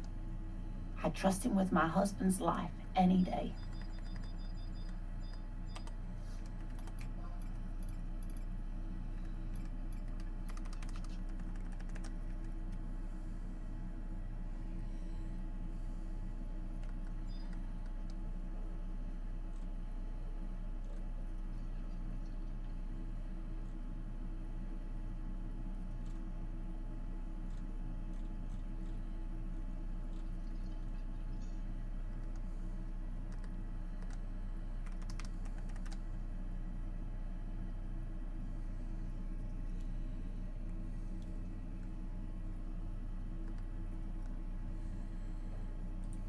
Oh my, what happened to the water lock?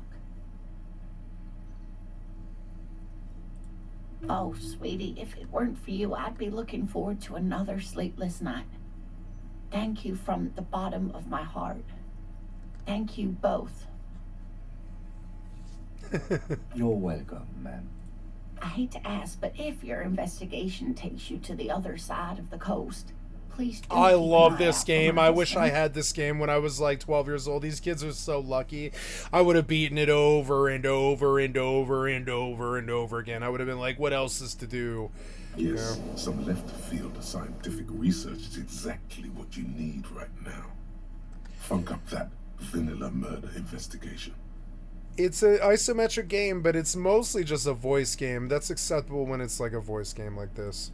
And if you see him, let him know Lena is waiting for him here at the Whirling. He gets so tangled up in his work that he may not know the water lock's Their been writing repaired. is so much better than And it's cold out Bethesda. there. So much better.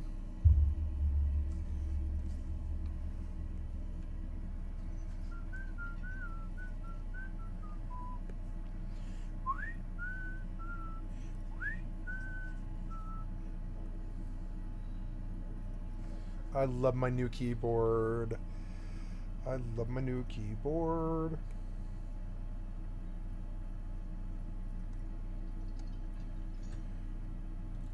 Yeah, of course. Oh, you're such a dear. Thank you, sweetie. Oh, yes. A zoologist. I'm A out, am I? cryptozoologist, to be more precise. Yeah, I'm out. So we will sell these for a little cheaper. 40,001 just to make sure that they go. 40,001. 40,001. 40,001.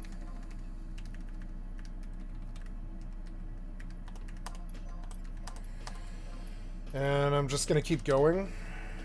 Yep. I'm just gonna keep on going. Oh, I don't know. Like, I guess I could do some brass ingot stuff, I guess. I could try to level my goldsmithing, but I don't think it's really that worth it. I think this is enough.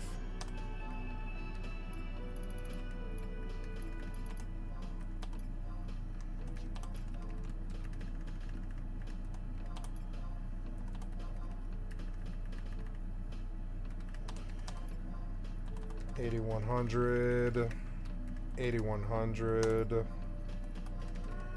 $8,100. Oops. 81. Oops, no. I was unable to buy. Be very careful. 8,200. 8,200. It's a pseudoscience that attempts to legitimize research into mythological 8,200. 8,200. 8,200. 8,200. 8,200. Nope. Higher. 8,300. 8,300. 8,400. It seems I've hit my, like, maybe I'll keep going until it keeps raising. 8,400.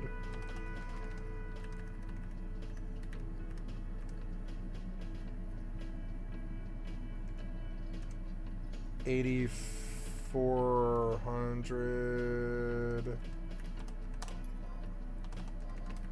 8,400. 8,400. No. 80. No, I'll stop there. That's good enough. Back to work smithing. That's one opinion, yes. And people This is are entitled to depleted. their opinions. We are full. I shall go sell. I'm going to reach my cube room.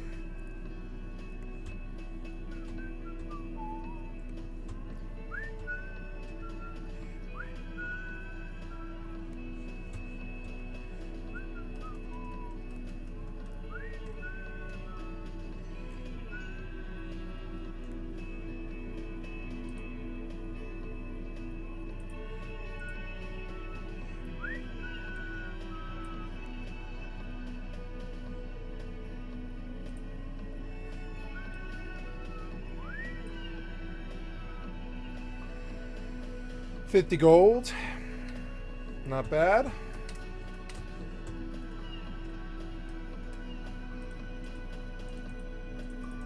$136. We're getting closer. Another two or three trips.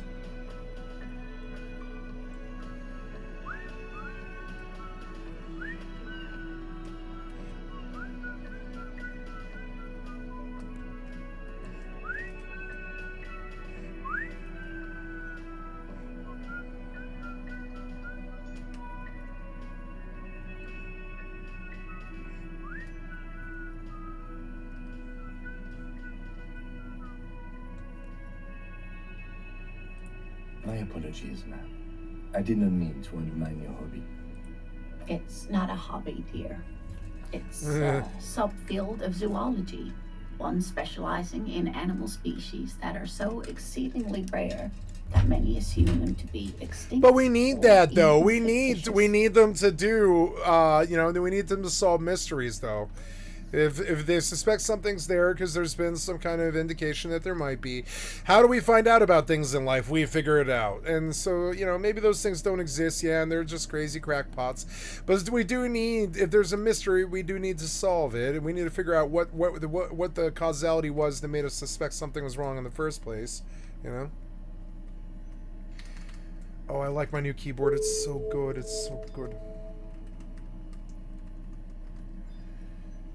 Searching for such species called cryptids is difficult and often thankless, and frankly, many scientists are too lazy to do it. Universities these days are rarely interested in supporting real research.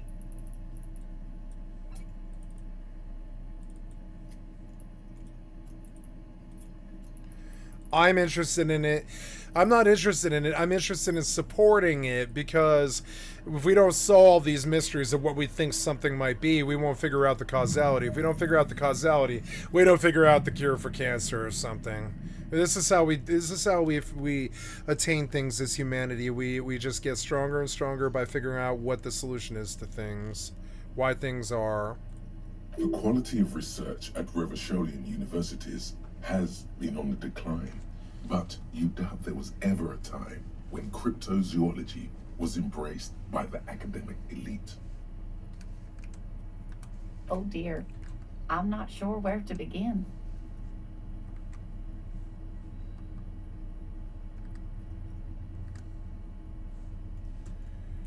Autopilot engaged.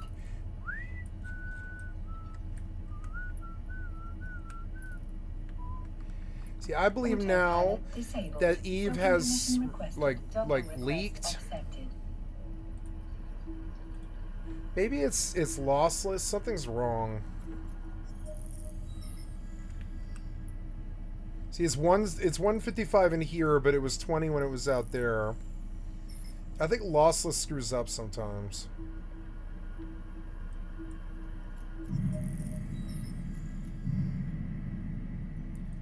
But then when we come out here, it's 19, which is not right. I think that's like the game is memory leaked. Docking permission I'm gonna try to requested. relog and Docking just see if it's request better. accepted.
Well, his expression is slightly grumpy, but his eyes are always bright and curious, like a small boy's.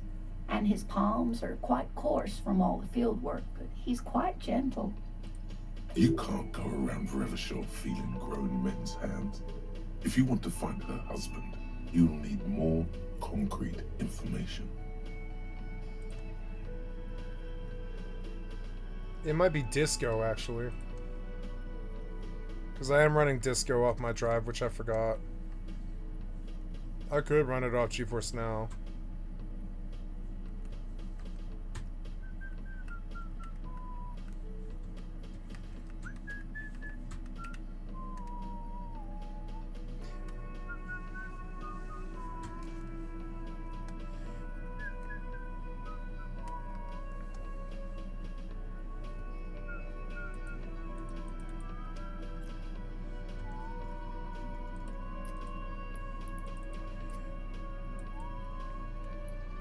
$254.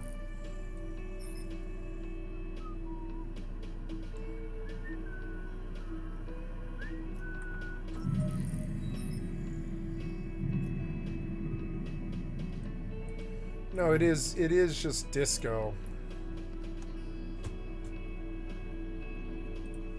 Oh, well, he's a bit shorter than you, but with a larger frame, and he has longish white hair. Usually a bit uncombed. You might say wild, even. Autopilot engaged. The lieutenant pulls out his notebook and begins jotting down the woman's description. One other thing. He'll likely have all kinds of field gear on him, even if he's not out in the reeds, you know, just in case.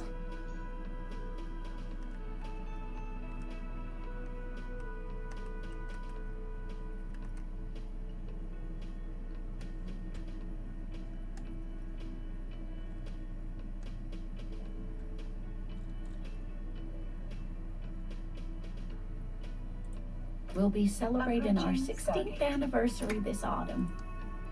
Not the most numerically satisfying anniversary, but I like the less obvious milestones even more somehow.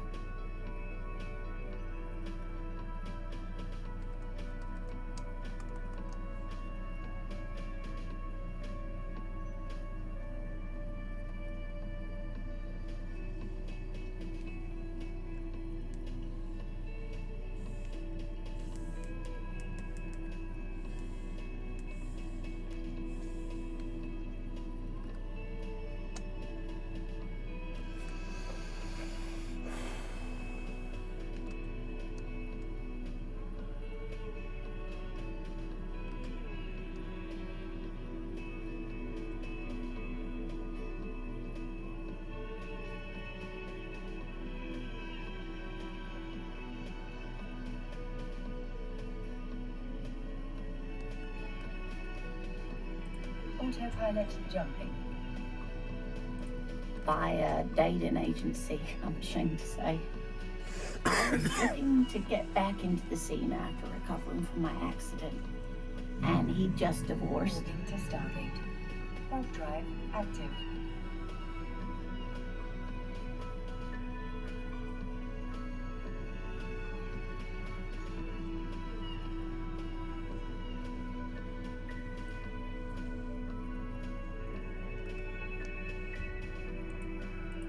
We hit it off, and, well, here we are. I hope I've been useful.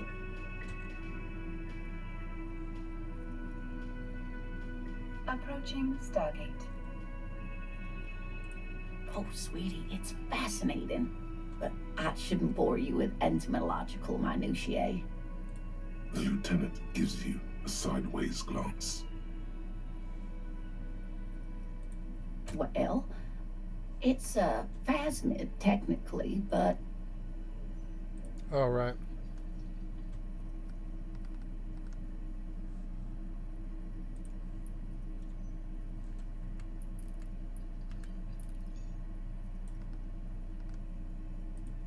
Yes. Where other phasmids imitate sticks or leaves, this one's a living reed. It disguises itself among the reeds here on the Insulindian coast. Hence its name, the Insulindian phasmid. Perhaps you'll end up co-discovering the phasmid with us, officers. There's a touch of awe in the way she enunciated the creature's name. I knew it. We're gonna be chasing made-up insects with cryptozoologists. It's not made up, officer.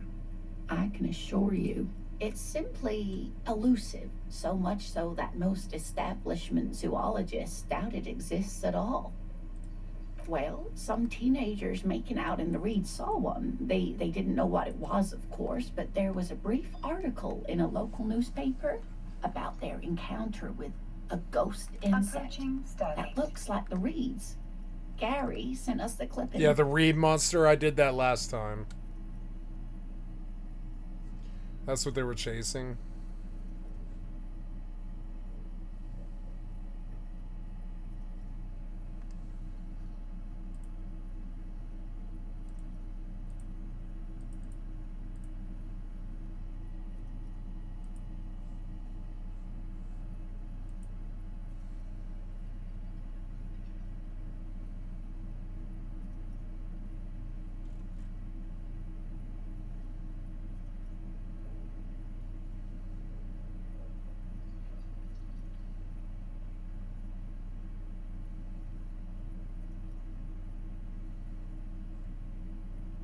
Wow.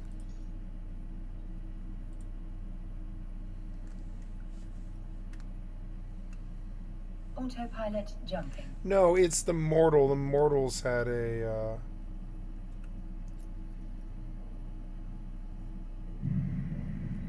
Mortals had a problem. I'm gonna go. Yeah, Mortals had a leak. You can see it. I'm gonna go. Warp drive. It's causing the other games to have problems. I'm gonna go reset it.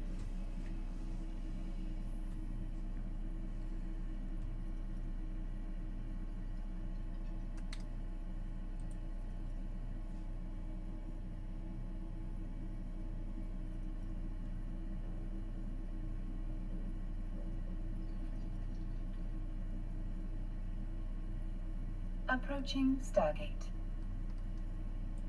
Interesting. Maybe the phasmid made the teenagers make out.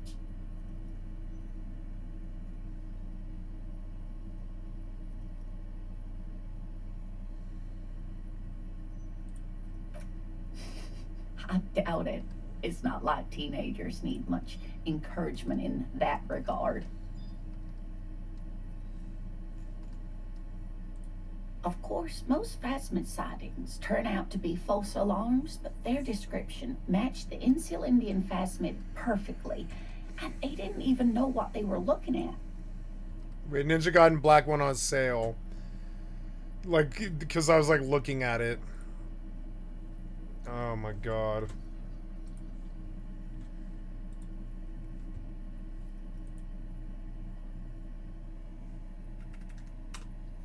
Autopilot jumping. $37.49. That's still not cheap enough, man.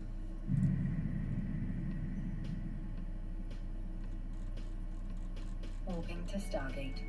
Warp drive active.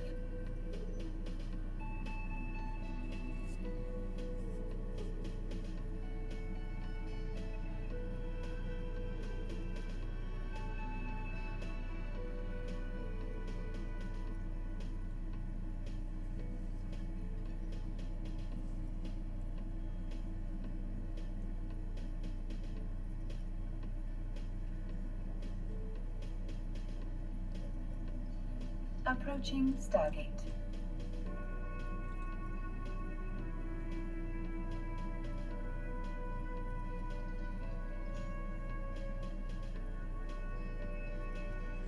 I want this game, but I can't buy it. Really, not at that price.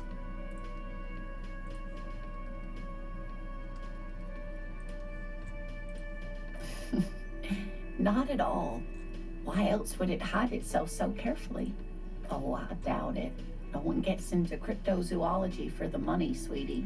Yes, it can blend in almost perfectly among the reeds. It's how it stayed hidden all these years, centuries even. Oh dear, I'm afraid I'm not explaining this very well. It is very special. Morel can explain it all much better. I wish you could hear him describe it. Then you'd understand, I'm sure. You're an enthusiastic idiot. We don't have time for cryptozoology 101. Let's get back to work, shall we? Autopilot jumping.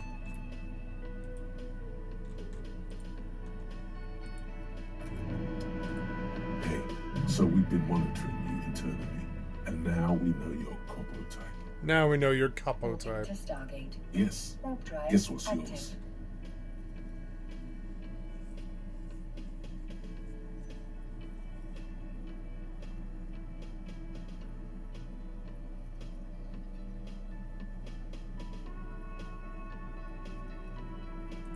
That is only a ludicrous daydream. Guess again. You're the... No, Approaching you're the Stargate. sorry cop. The cop who's sorriest. Let's make it official then, shall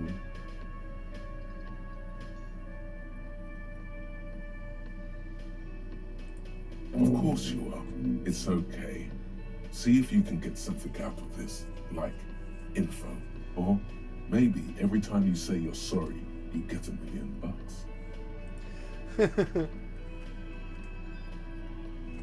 You get $1 million.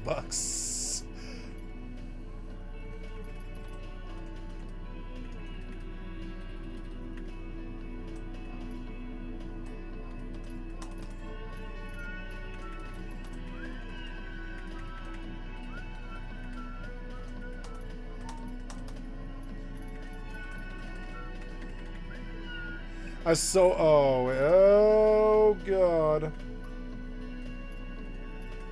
No, I gotta be careful. I almost made a mistake there, but okay. Autopilot jumping. I used up all those fire crystals. Yeah, and I earned those fire crystals too, which is cool.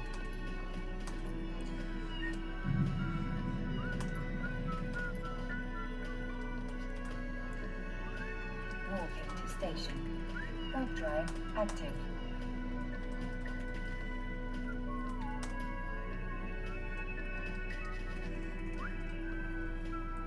That won't happen.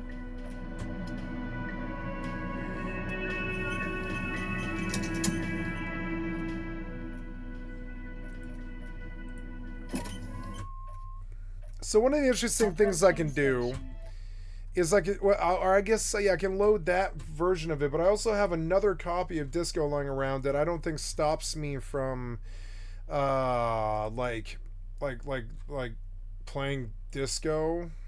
Yeah. And then I'll load it on my drive. Yeah, the same drive, and then I'll go play something else on GeForce Now. So yeah, Zombie Apocalypse games. There's Disco Elysium. Yep, and it'll just fire up right here, right? Yeah, I think so. And then I can just come over here. It's the exact same thing. I don't think there's really a difference. I don't think there is. And I think even the save is the same, which is kind of interesting. Docking permission requested. Docking permission requested. So yeah, so now I'm not like prevented from. No, you did load, right? Yeah, you did. See, I could just play this game. I think we have to see if it'll do requested. my if it'll load my save.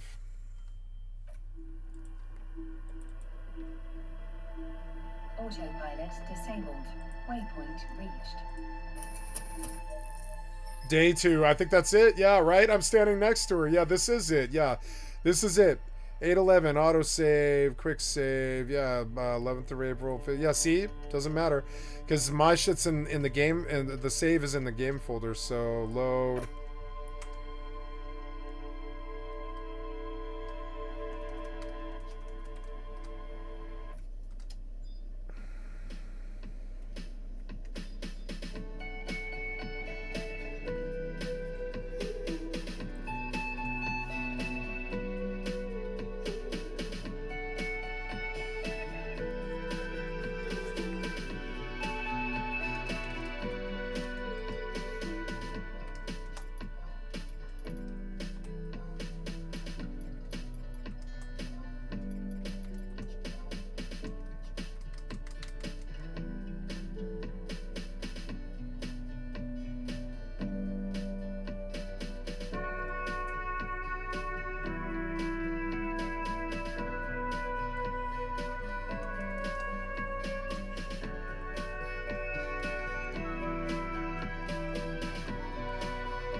The version looks different, maybe a little bit.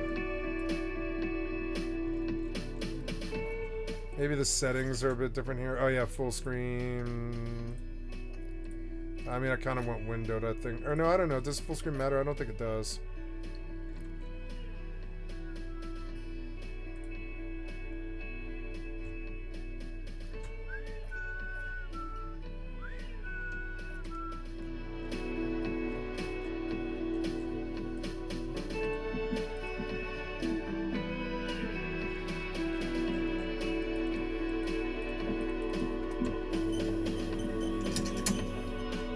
And now I can play non-DMCA games.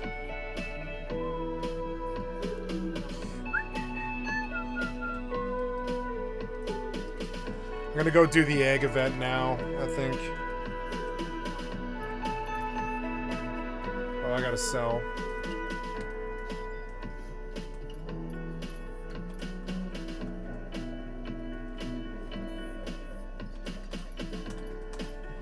So that's 240k if it sells. Which will put me at, yeah, it'll put me higher.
Let me handle this. Detective disorientated. Are you still wondering where you are? This is Martinez, in case you've forgotten. I advise you not to overstay your welcome. Her entire character has shifted. This young woman is cold as ice.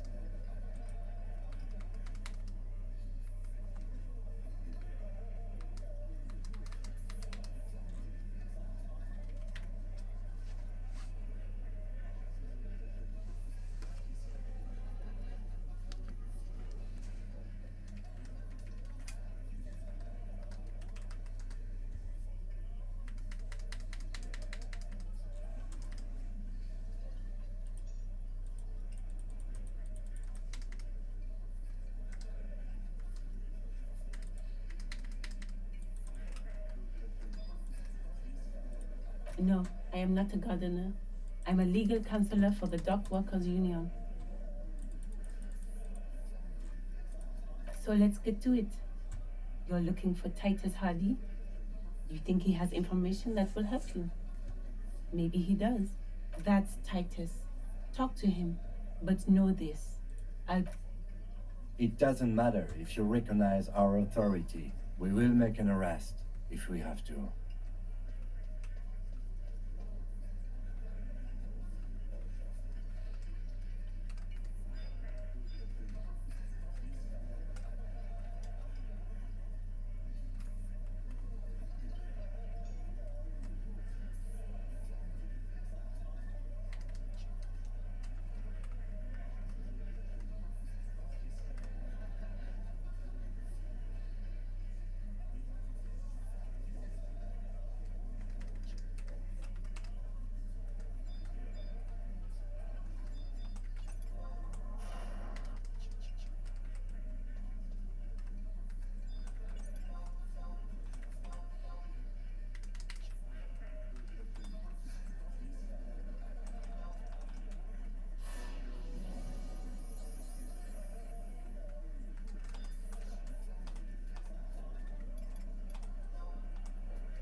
She says nothing. Could this be the Miss Buford that Easy Leo mentioned?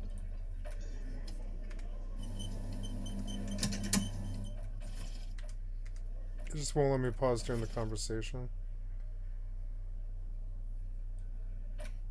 And the voiceover needs to be louder. I don't know why it's so low.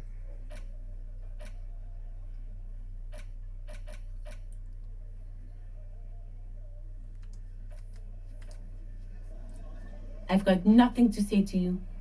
Why are you wasting your time?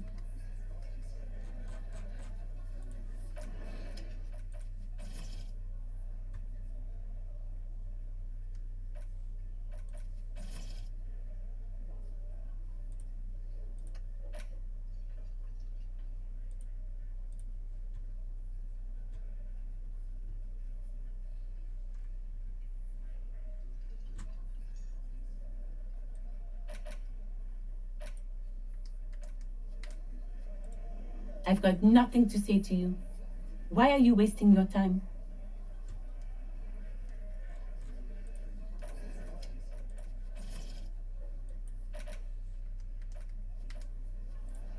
I've got nothing to say to you. Why are you wasting your time?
Odd, I think I crashed.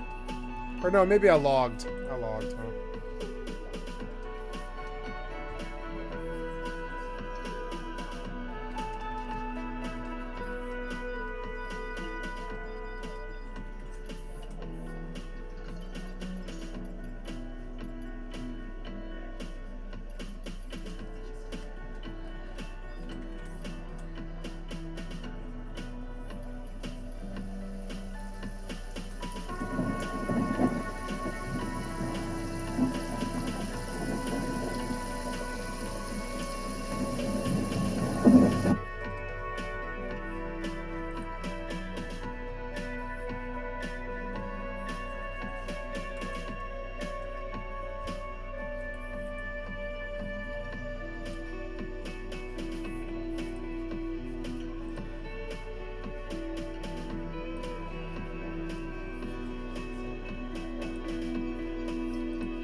Shall we begin, adventurers?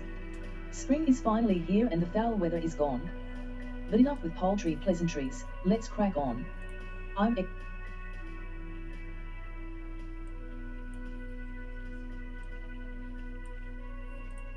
Read Aloud is a Chrome and Firefox.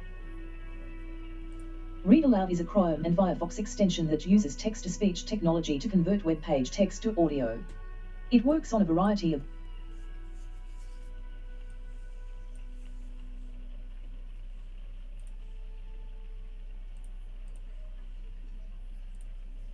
shall we begin, adventurers? Spring is finally here and the foul weather is gone. But enough with paltry pleasantries, let's crack on. I'm exceptionally delighted to announce Egg Hunt Extravaganza. Wait. What year is it? Oh, time flies. Cupo Tilda, the team is scrambling to cook up 1.1, we've been positively fried. I bet you've been perched on the edge of your seats. Knowing delays wouldn't go over easy, Loxley hatched a plan to swoop in and lay down this extra special celebration. We hope this will quail any rustled feathers and stop you boiling over. Okay, no more flapping, what the flock is this all about? Let me take you under my wing and explain. Every day at the crack of dawn, when the sun peeks over the horizon and the chocobo crows. Wait, that's not it. Just to be nice and exactly precise, at 0 o'clock each day, my friends will offer you a freshly laid egg. Each egg has a letter printed underneath, don't ask. Pick out the first 3 letters of your name and exchange them with us muggles for a prize. Once you've completed the first 3, we'll let you try other combinations. This just scratches the surface. Word from the bird's nest is there are extra secret combos this year. See if you can find them. So, don't stay Kuupo Tilda Egg up. Leave the roost, come out of your shell and see if this event tickles your feathers by hunting down muggles in the following locations across Vanadile, J9, Southern Sandy Aurea, D8, Northern Sandy Aurea, I9, Basic Mines, G8, Basic Markets, K10, Windurst Woods, F5, Windurst Waters. That's all yolks. Cupo Tilda Egbert.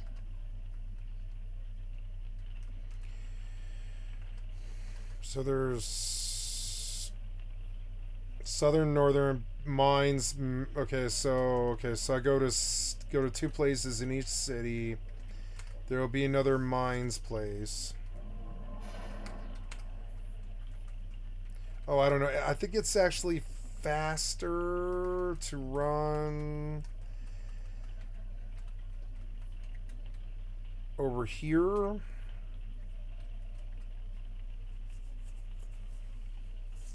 It is. It's way, way faster. By like 90 seconds or something. Yep. That's the fastest way to do that. Then we'll change jobs so I can get Flea again.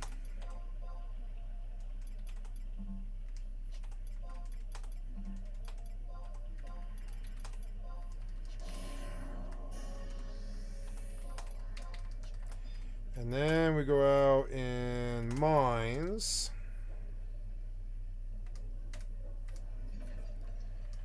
No, I think I'm done with this game for the evening. Actually, the music was good, but I don't think I'm gonna play any more of it. I love this game though. So I don't really want Disco to take up my my slots. So this little link, I want to make a shortcut. Yeah, but delete this though, and then make a shortcut here. Create a shortcut. Create a shortcut. There we go. I want Disco on my bar. Disco Elysium, there it is. That way I can just jump in and I never ever have to worry. Because I have the GOG version.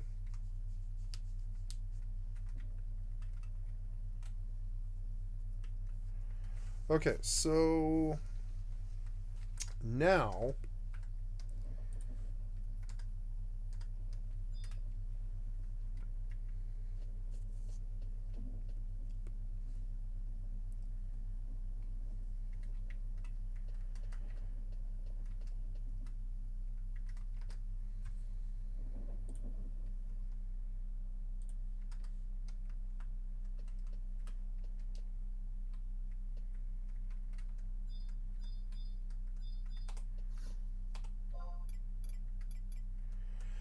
KTX, yeah.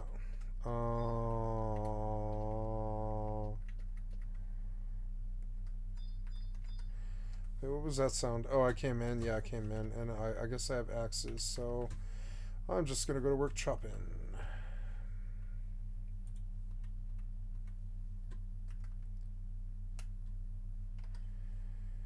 The other thing... Oh, here we go.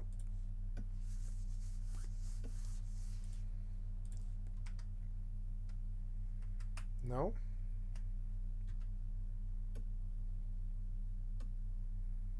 No.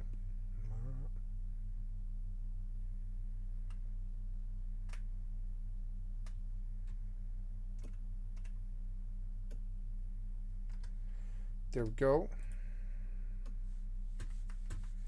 Oh, good. Yeah, see, that's much better. I guess this client had leaked, and that's what probably caused the problems.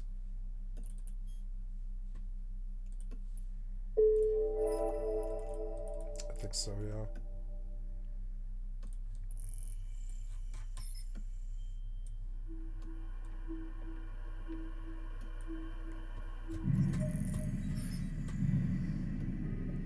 Autopilot engaged. Yep, and there's my 120, right? Yeah, see, it was. One of the clients had leaked. I didn't know. Warping to Stargate. Warp drive active.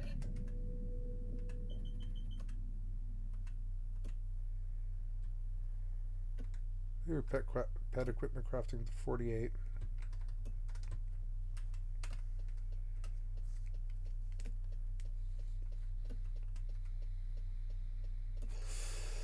So I don't know where the other Moogle is. Is it this guy? He might be. Approaching Stargate. Yeah, it is. He gave me an O egg. Now I've got to go do all the other ones, which is so annoying. But it's going to be RP. Let's turn on the music because it's good.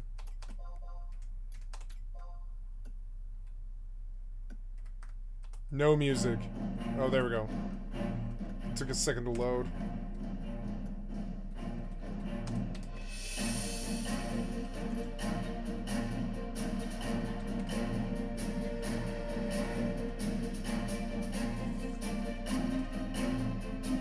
I'm gonna abuse fleas so bad.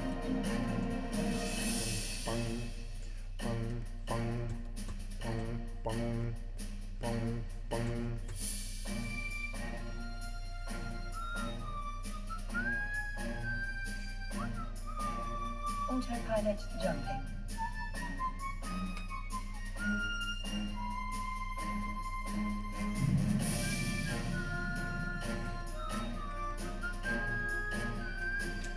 Warping to Stargate. Warp drive active.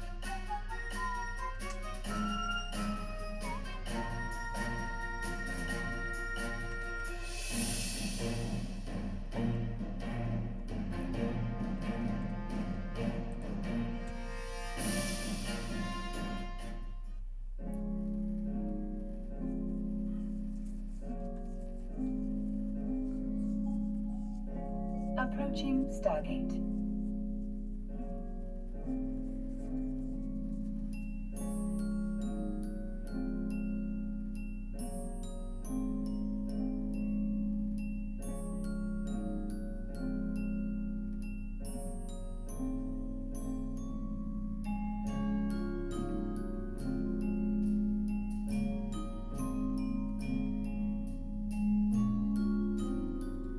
Oh, so I can trade the... So apparently I can go back and trade, and I will. I'm going to trade this X egg for something else.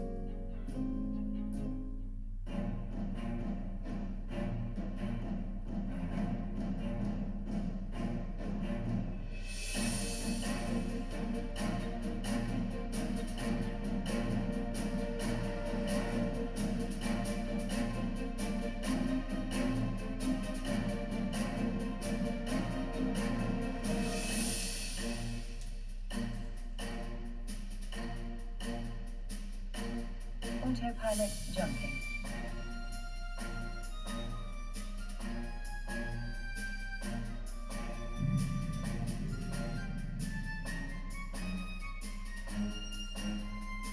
Warping to Test drive active.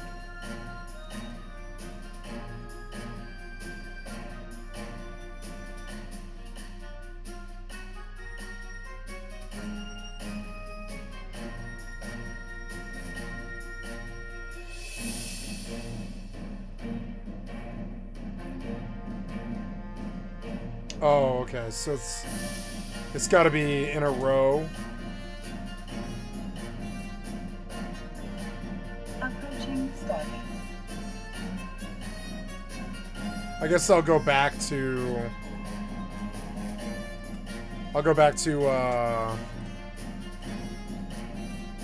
markets.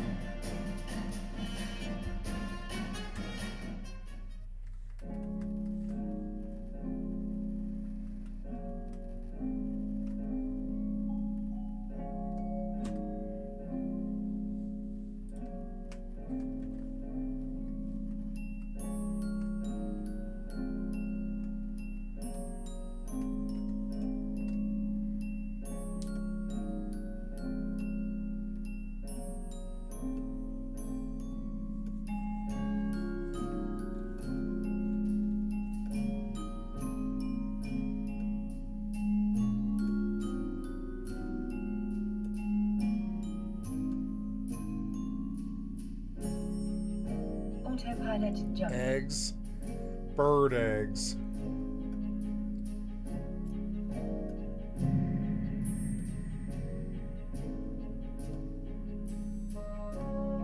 Warping to Stargate.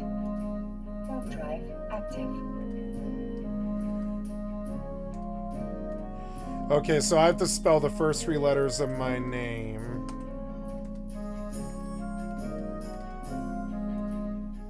Egghelm, which gives a chocobo digging bonus, which I'll like later, I'm sure.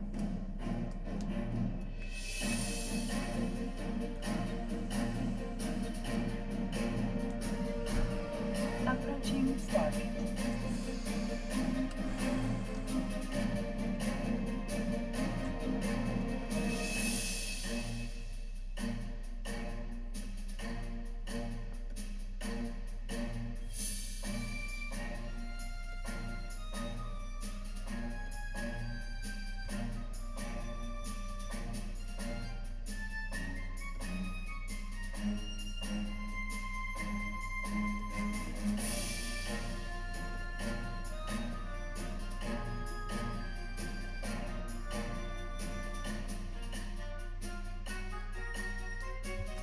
Oh no, I need the X. I need the X.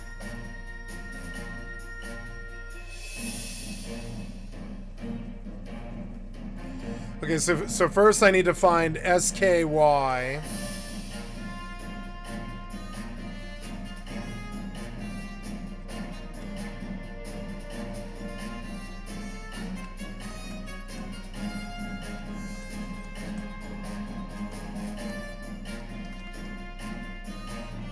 Autopilot jumping.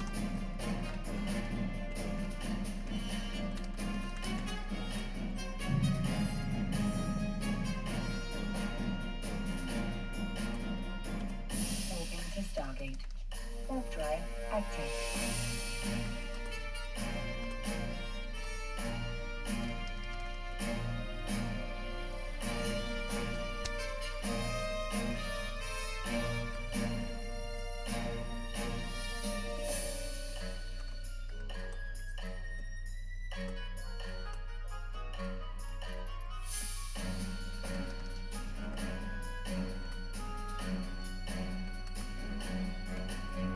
Approaching Stargate.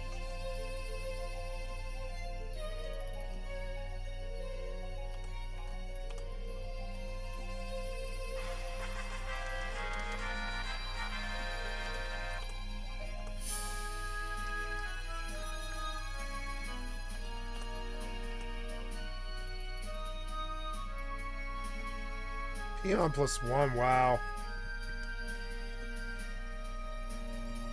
Ooh.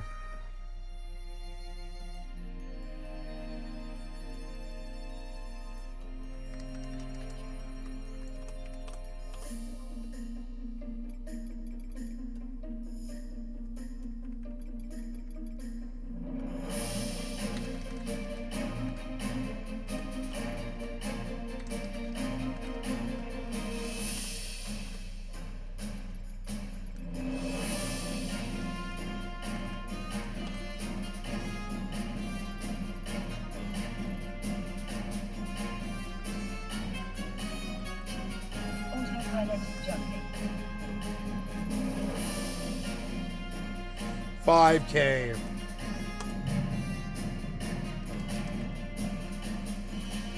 Okay, here we go. Here's the first 3. Overdrive active.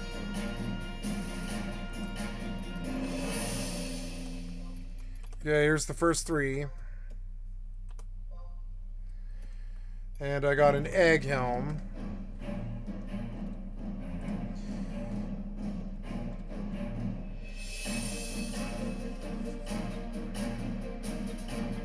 Oh, you're supposed to chocobo dig. Approaching Stargate.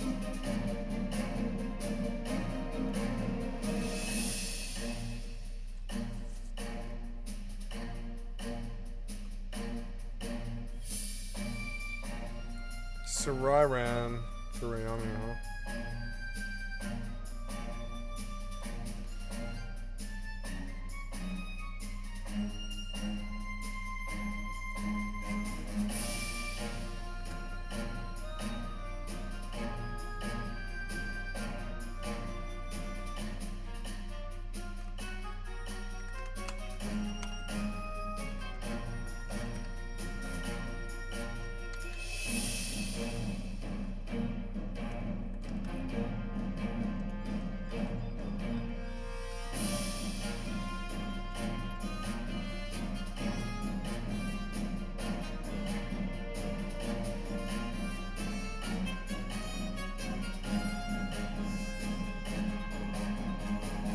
Autopilot jumping.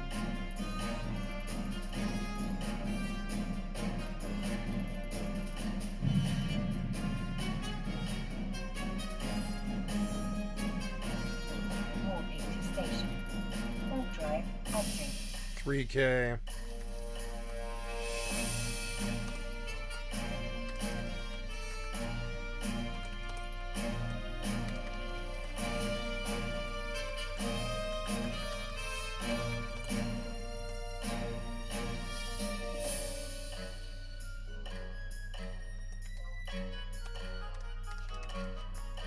Approaching station.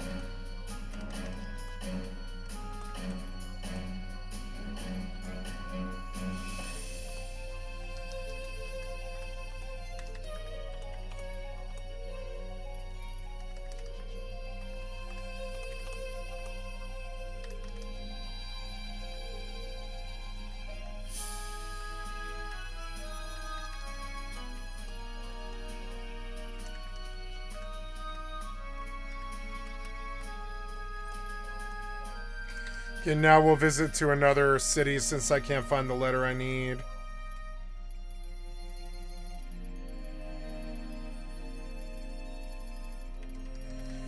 Okay, well.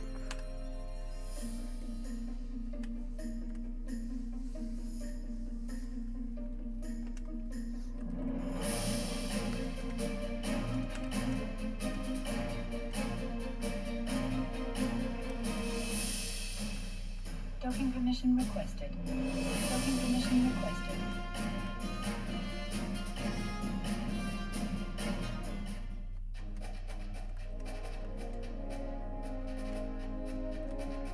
Docking permission requested. Docking request accepted. Autopilot disabled. Ooh, good Final Fantasy stuff. Oops.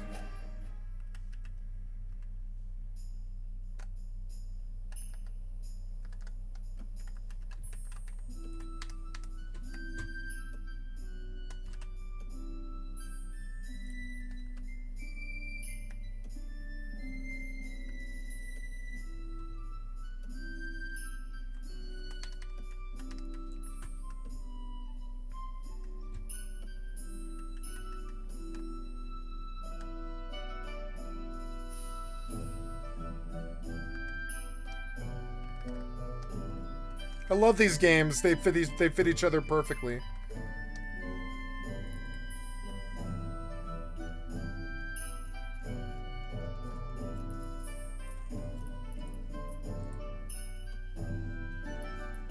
Let's look at my rep.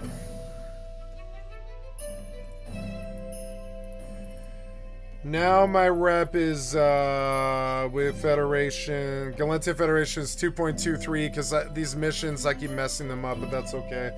I'm slowly getting there.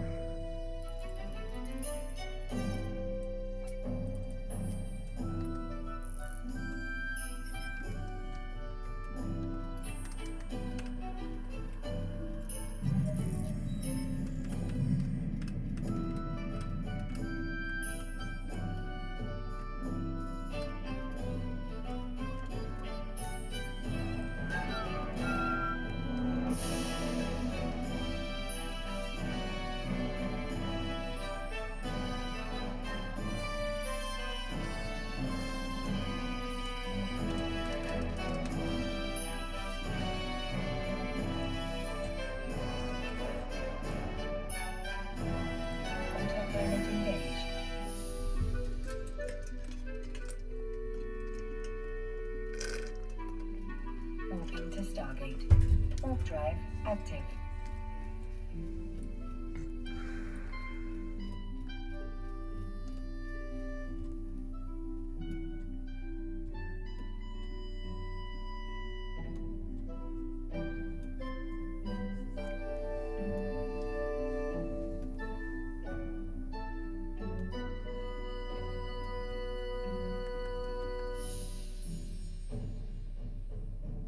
Approaching Stargate.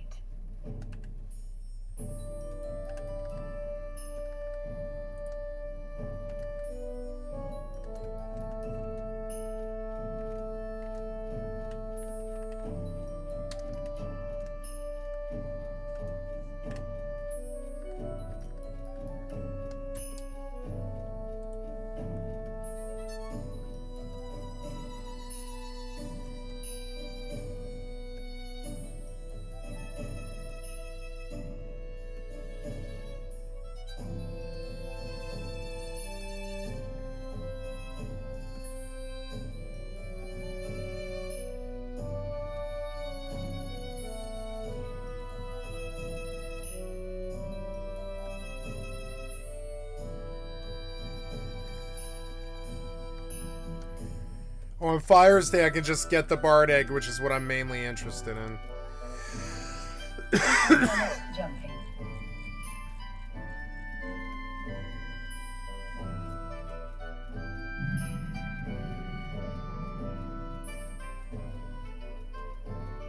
Moving to Stargate.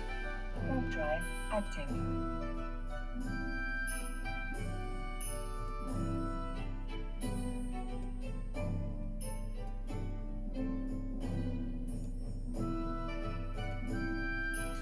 Yoked.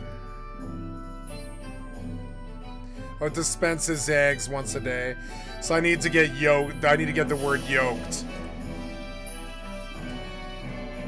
I have an O. Approaching Stargate. Oh, cool. Look, I'm going to get an RP shield. I always wondered about where that came from. And, oh, cool. A costume that turns you into a rabbit, which is fucking sweet. And then the rabbit cap, which dispenses eggs. So I can get a rabbit cap and a hatchling shield, and you can just get it dispensing eggs. I should do that first. So whiskers and yoked pretty much makes this much cheaper. Then I can manufacture yolks and go stand in Sandoria all night or whatever. Or sorry, eggs and maybe make some money.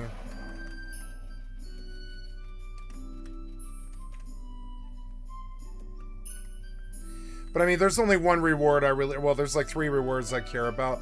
I'd rather just buy the rewards and leave.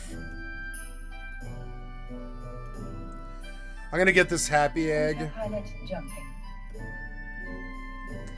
I need 7 eggs of the same color. Or, so sorry, I said this, same letter, excuse me, same letter.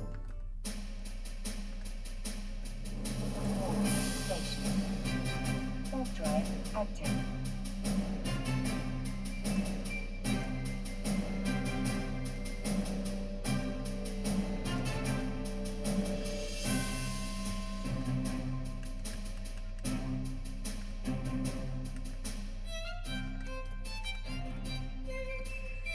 Here's the Moogle.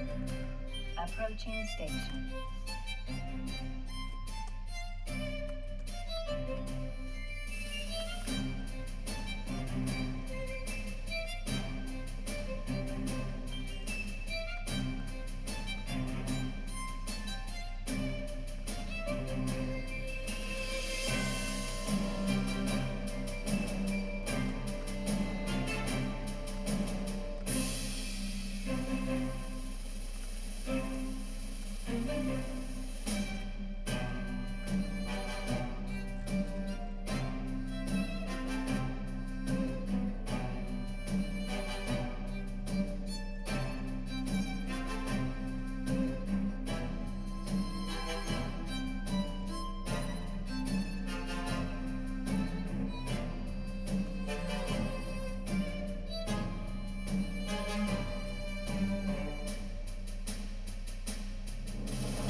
Docking permission requested.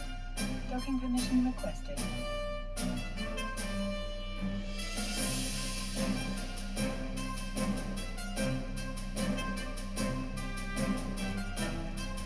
Docking permission requested. Docking request accepted.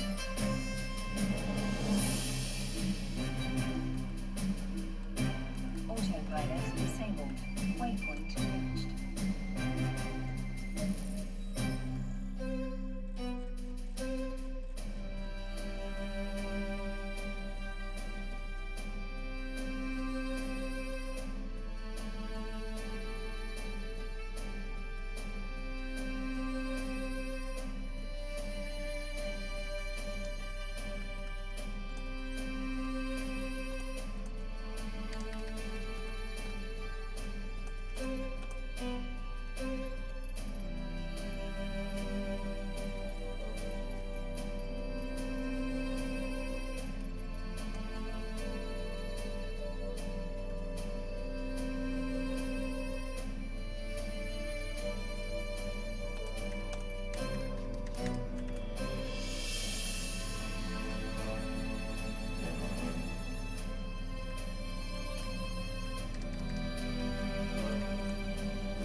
Now I need V.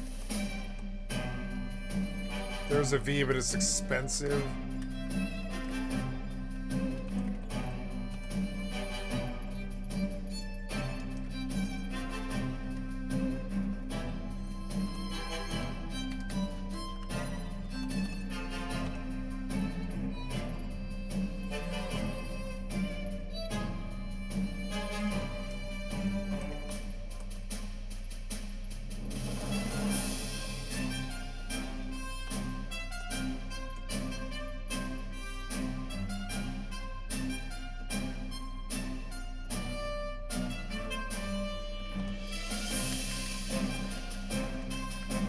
Got a W. I need a V though.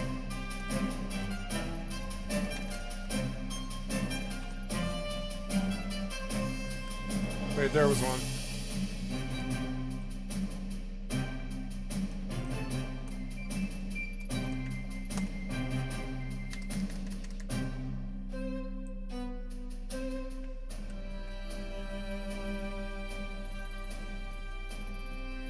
Now I need a Y.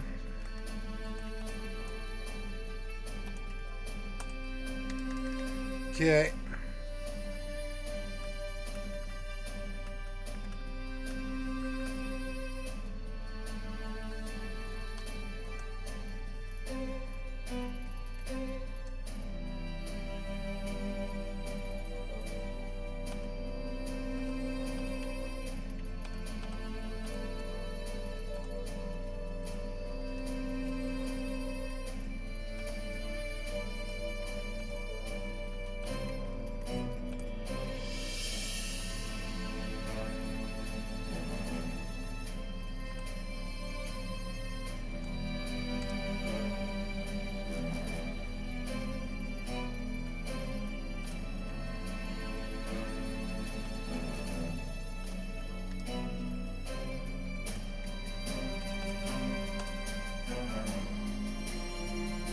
Oh, I can only do one prize a day? Oh, okay.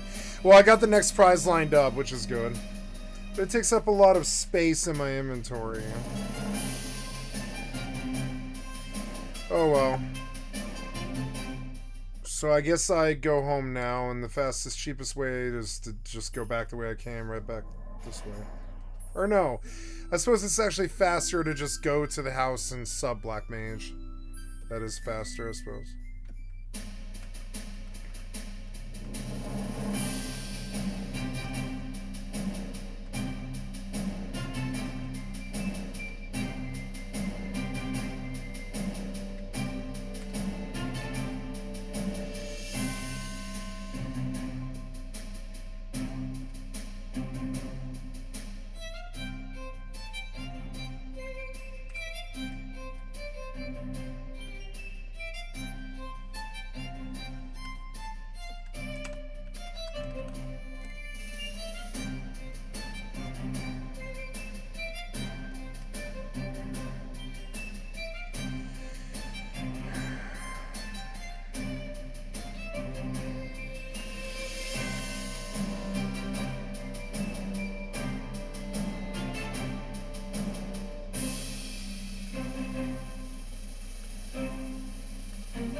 Can make money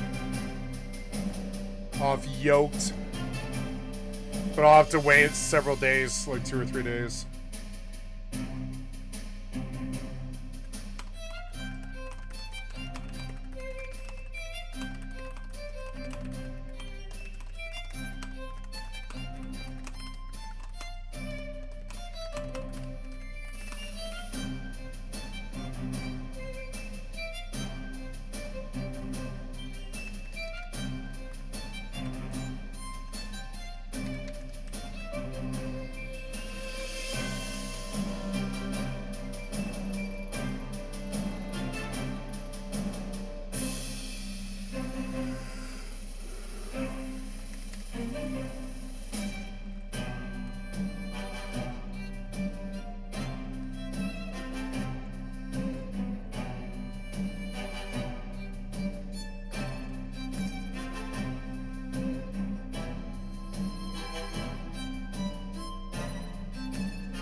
it's 2 in the morning. Jesus Christ, time flies.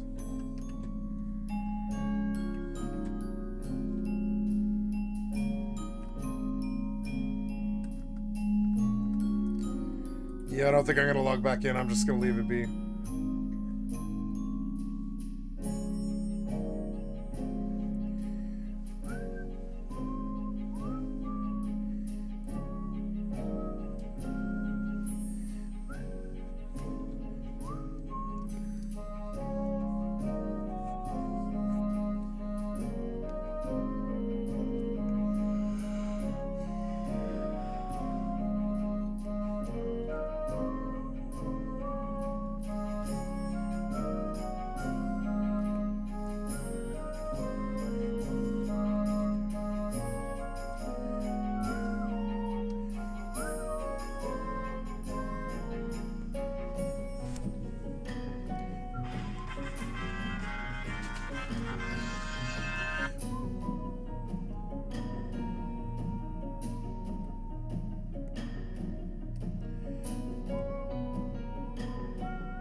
Oh, can I play? Oh, I guess Halo. Oh no, the multiplayer is free.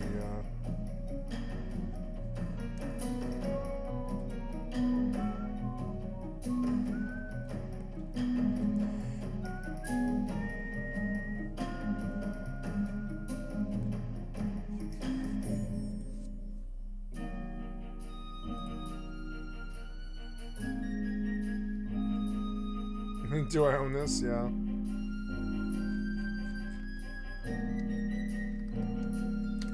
Okay, I'm gonna turn off this music now.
They're all the same color in the end.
I can lock style to that slime, which is cool. It's very Final Fantasy. Or, well, it's not Final Fantasy. It's Dragon Quest, but still.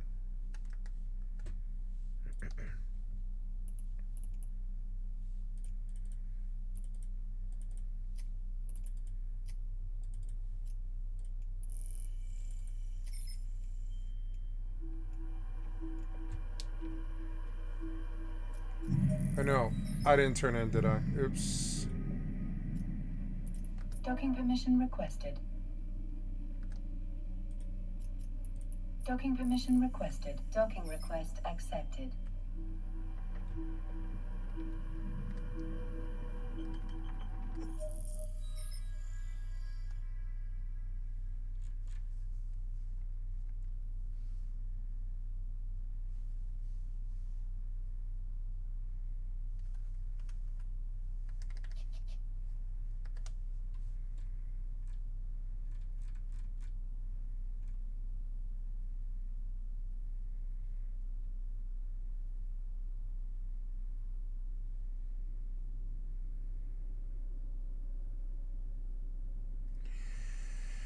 Seven eggs of the same letter. So each day I come and get a different egg, and like tomorrow I'll come and get one, I guess, or like the day after. Yeah, I'll have to get these rewards before. I guess tomorrow I should get the Orphig egg, maybe. Tomorrow I should just get the Orphig egg and just like buy fire and do fire on Fire's Day.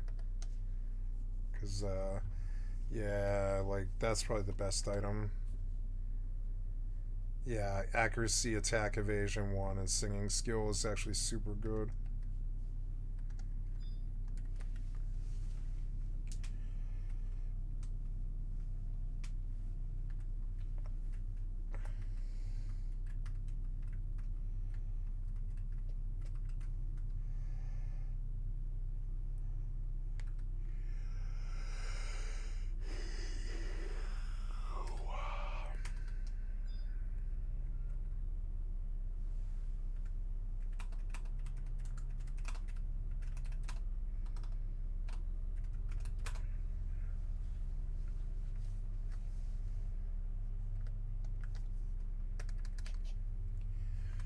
Okay, I believe I will go to bed here.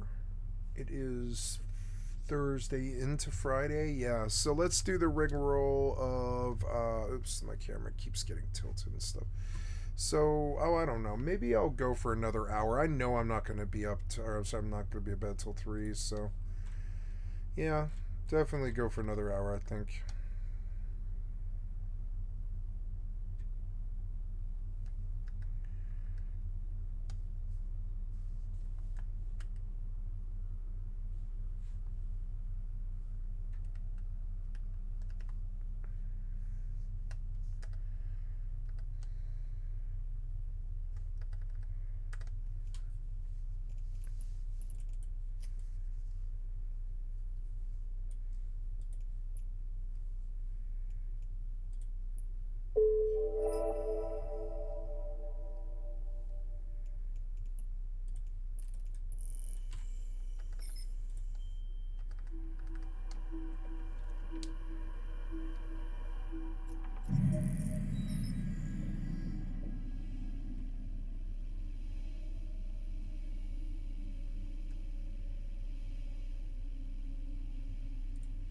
I guess I will just get back on Mortal and keep chopping wood, because I want to get this over with. I've been stuck chopping wood forever. I was like, I want a waterfront property in Tindrum. I think it's something I actually really want. I'm going to set up over there. I might even finish like tonight. We'll see. I think I've got like another whole inventory here now, which is like another 50 gold or whatever it is. I should move while I'm still able to move.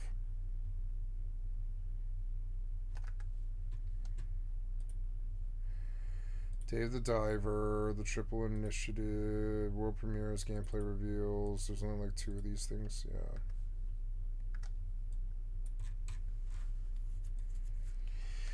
Yep, autopilot. Autopilot engaged.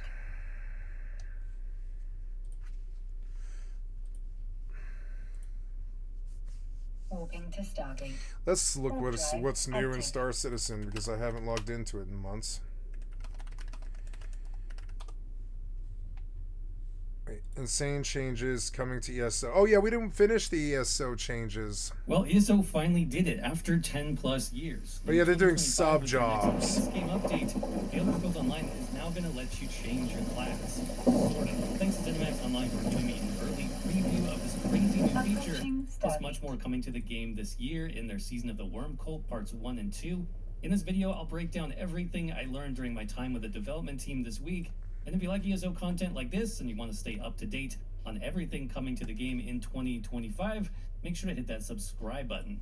All right, let's get into ESO subclasses. Now, honestly, I did not expect this feature to make it to ESO anytime soon, though myself and many others have wanted something like this for a long time. But this is a pretty cool way to address a major pain point in the game right now, which is for those who only want to invest in one character.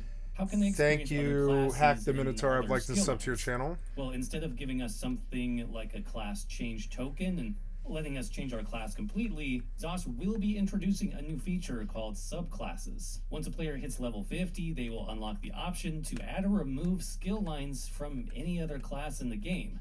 Now, before subclasses, ESO just had the 7 class options, but now, with the ability to mix and match skill lines going forward, there's going to be something like over 3,000 possible, quote, classes that you can make, which is pretty insane. But with this new system coming in the next update, you can basically make your character exactly as you want, to express yourself exactly as you want in combat. I mean, this combined with the skill styles that we already have for many abilities, changing how they look, combined with our new set of customizable scribing skills, I think ESO has really achieved a new level of character customization that's going to rival its competitors in the MMO genre, and I'm really happy to see this, even if it's going to make my job of creating build guides a lot more challenging. And I'll talk about this in future videos, obviously, but just think of some of the possibilities you can create with subclasses in ESO. I don't care. For example, you could create the ultimate summoner style build, maybe the Warden Bear Pit 37 combined gold. with the skeletal minions of the Necromancer combined with the Daedric Scamp and Twilight from the Sorcerer class.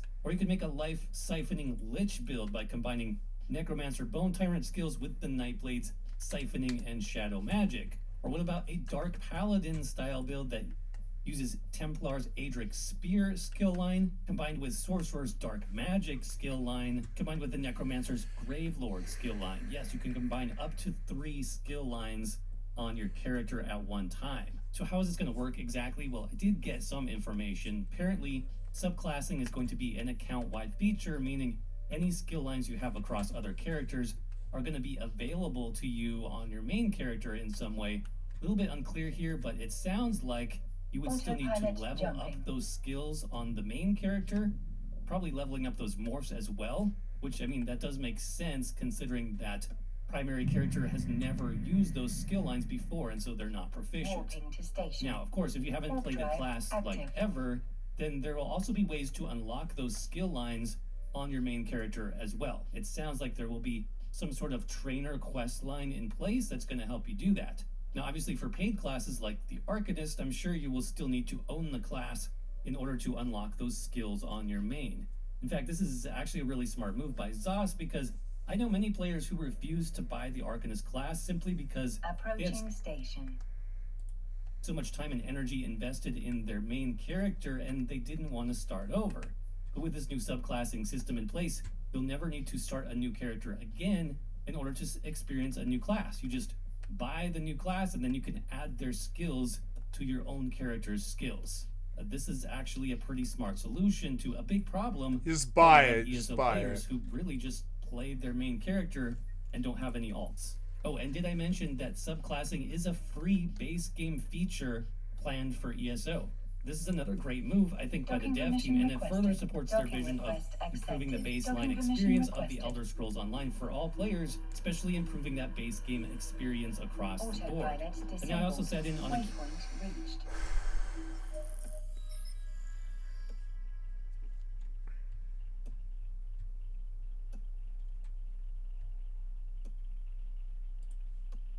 thanks to Path of Exile 2 for sponsoring today's video. Hey everyone, welcome back. Alright, Path of Exile 2. So, a few weeks ago, they reached out asking to sponsor a video for their latest update, patch 0.2 Dawn of the Hunt. Now, pretty much immediately, I was like, yeah bro, easy. Like, I've already played 300 hours of this game, I was obsessed with it for months on end, logging in every single day, so absolutely, I am more than happy and was already planning to check out the newest stuff. Now, as is always the case with this sort of thing, I do so under the condition that I'm given free reign to make the videos how I please, as I always do. Typically, this means providing an overview of the game, showing off its content, and then sharing my thoughts, including what I think is good and what I think needs improvement. Well, they happily agreed, and it's a good thing too, because yes, I've got some feedback. Now, for starters, I will say there's a lot that I have enjoyed about this update. In particular, I've liked all the new content, I've enjoyed the improved and revamped endgame, the updated map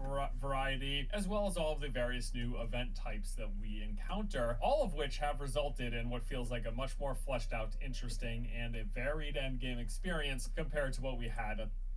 This is me at the beginning of this video. Thank you, Wade. I've like subbed your This channel. is me after tons of Thank you for progression, scamming. I've like tons of subbed your deaths, channel. boss fights, lots of building, exploration, but mostly a lot of dying. I just started playing Enshrouded for the first time about 2 weeks ago, and today I'm going to take you guys through everything that's happened. The trials, the tribulations, and the absurd. We're going to go through all of that. So, Enshrouded is a survival action sandbox RPG that was launched as early access in January of last year.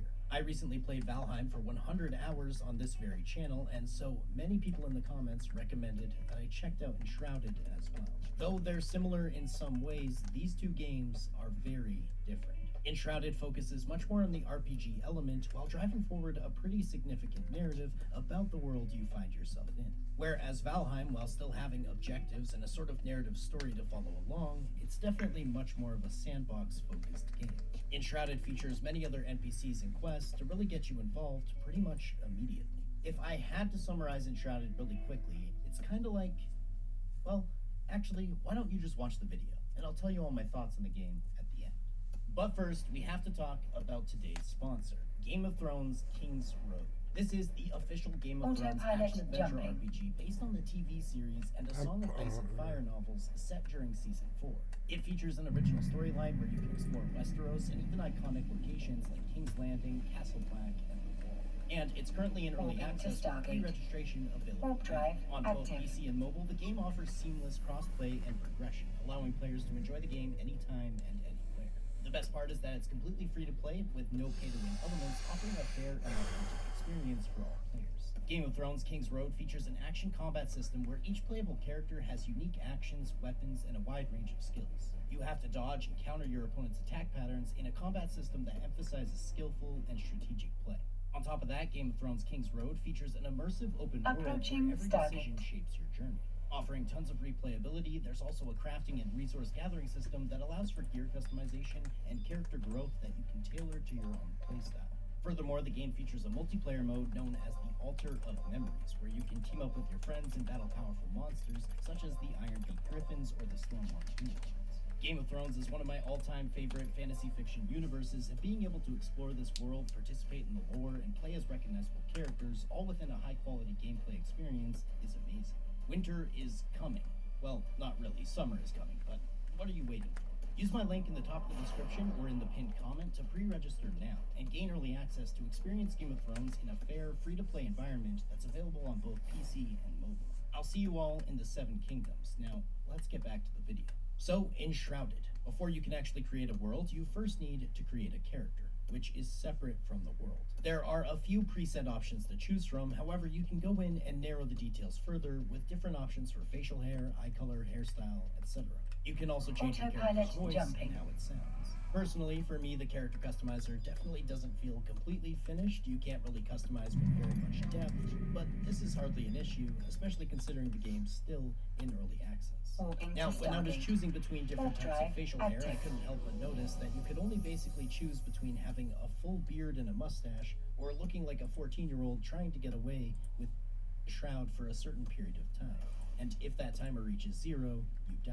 Here's where I participated in my first bit of combat. It's pretty standard action combat, mouse to aim and click to attack. This level 1 fell dropped me some shroud spores and a steel sword, which was my first real weapon. So I equipped the sword and ran a bit deeper into the cave before easily taking care of 2 more fell soldiers. And finally I made it through the cave. You can see as you leave the shroud, the timer disappears. And I found my first return beacon. Basically, anytime you pass by one of these, they act as a sort of checkpoint. So if you die, you'll be returned to this location. So I made my way down the hill, I passed this small sort of town, I picked up this mushroom and ate it, and I ran to the location that the game recommended for me to make my first base. Now, in order to claim an area for your base, you need to place what's known as a flame altar. You can make one of these with 5 stones, so I ran around a bit and found some more stone and went to stand by this cliff to get a view of the land. It seems there's a huge, vast world in front of me to explore, but also a ton of this shrouded area. Some of the shroud you'll notice is blue, while other parts are red, which we'll get into more on that later. Anyway, I crafted my altar, and as you can see, by placing it, you claim a certain area of land that you're able to build on. After that, I communed with my altar, which granted me a quest, and apparently your flame altar can also be upgraded through resources, which will increase your flame level. Anyway, I took a look at this quest I was given, and apparently I had to head out into the world and find another survivor, the blacksmith. Coming directly from Valheim into Enshrouded is quite a shock already. Seeing this static map that's full of buildings and locations and points of interest, but also the amount of NPCs and other character interactions, I was pretty excited to see what was in store for me. While looking through my crafting menu, I saw that I could make an axe, a hammer, a crafting table, bandages, and armor. So I decided to just run around a bit and find what kind of resources I could. Gathering from plants granted twigs and plant fibers, which could then in turn be used to make string. And after making some string, I was able to craft a stone axe, which would let me chop trees, which I then did. These gave me wood logs as well as resin, and also a bunch of bees which started chasing me and dealt literally 3/4 of my health bar in damage in just 1 hit. But I ran away and they eventually left me alone. Afterwards, I built a campfire and crafted a bandage since I was now so low on HP. And in Enshrouded, your HP will not regenerate by itself. It has to be regained through food, potions, or bandages, or later on you can actually find equipment that will increase your health regen over time. So I sat by my campfire, which granted warmth and comfort, which increased my rested buff time, which allowed for increased stamina regen. After that, I crafted a club. Increased stamina regen. This guy's boring me. So I decided to try and see if I could do unlimited ice bolt spell. So while my other ammo would run out, if I hated the magic in this game. Keep this one equipped so boring. Uses of my staff, Look how bad that is. It's like the most basic attack I've ever seen in a game, really. I don't know. It's like Smite, basically.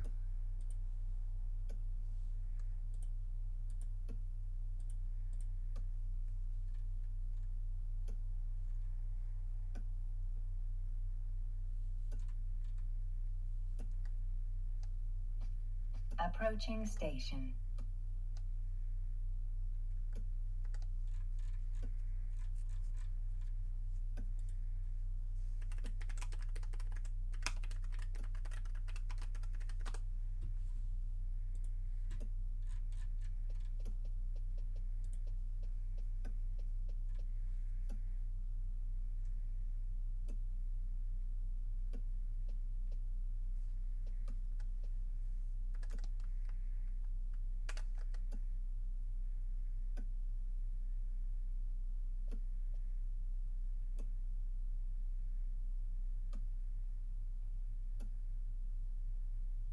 Docking permission requested.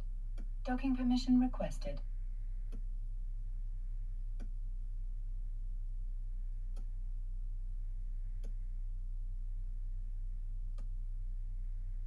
Docking permission requested. Docking request accepted.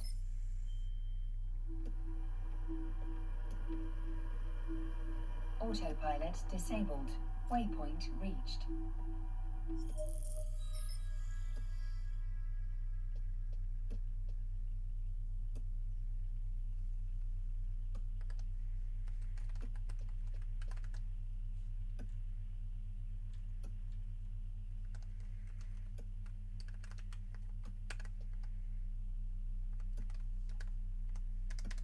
Let's go see what mithril sheets sell for.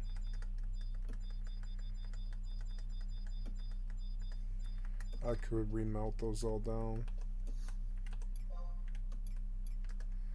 That'll take you all the way to 50.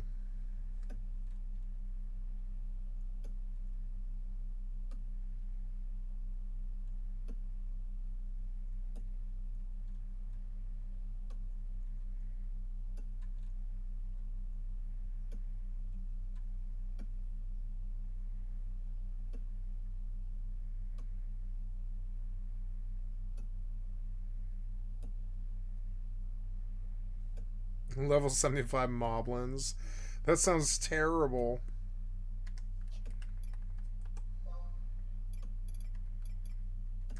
Ugh. So we're gonna keep going here. I came to the wrong place, however. I gotta get a new instant warp. Looking at my region info. Yep, I'm doing real good along those lines though still. 9, 4.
No, I want to go and try and grind those Doom mages. But I mean, I want to do it with Thief. It's annoying, but I feel like the sheep can probably kill them. They're nasty. Yeah, well, I'll go to Zulkheim. Yeah, and I'll go hunt Doom mages and Doom warlocks.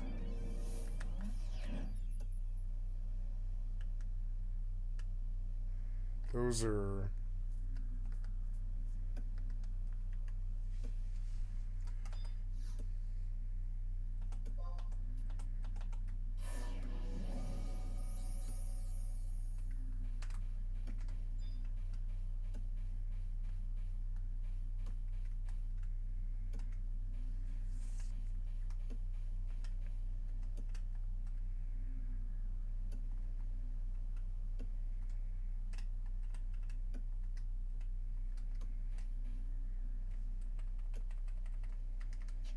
I want to see if the competition is at Valkyrie Emperor.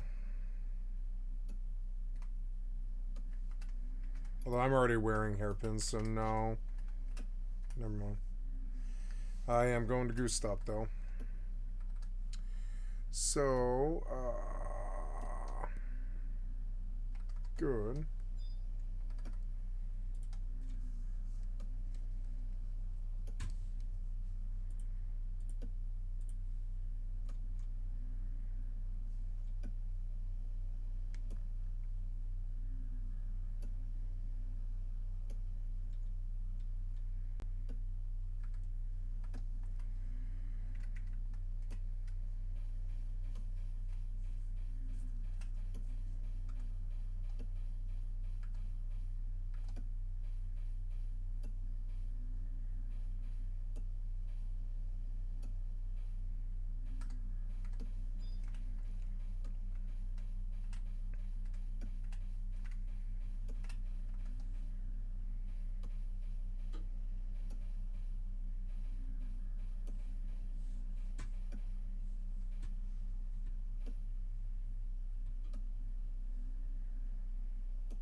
Ooh, big money.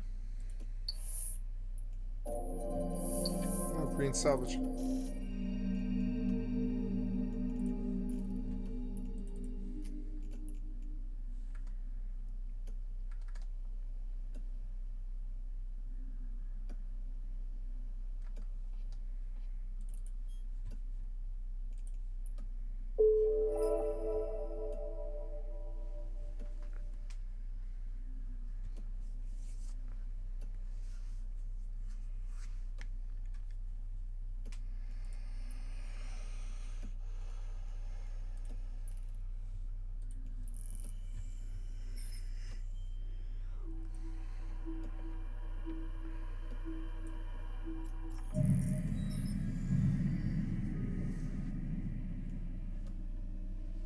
Get a blanket here. It's kind of cold.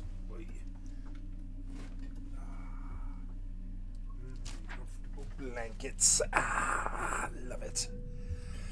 I love my job. I can just sit here and put a blanket on and not get fired or whatever. Just chill back, watch all the galactic stuff go on, like watch the EVE Online move and watch my ships move around.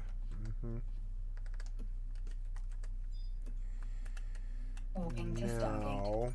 Warp drive active. Wait, what am I doing? I don't want to fight this thing.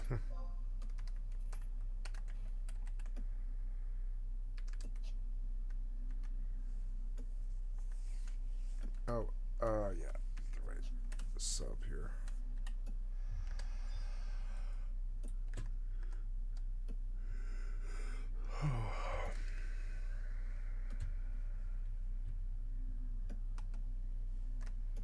Approaching Stargate.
Autopilot jumping.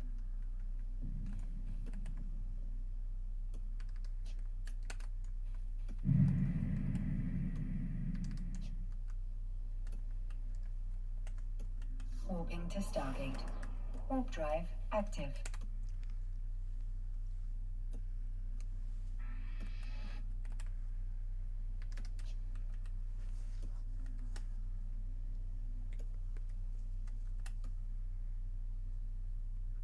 Approaching Stargate.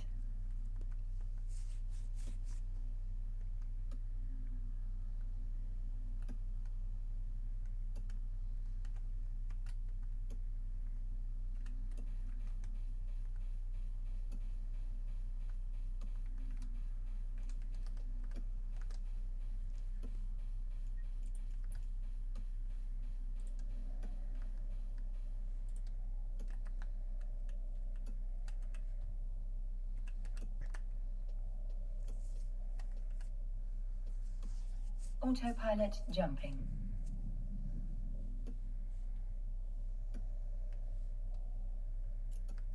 Oh, she's still getting skill ups. Warping to Stargate. Warp drive active. Oops.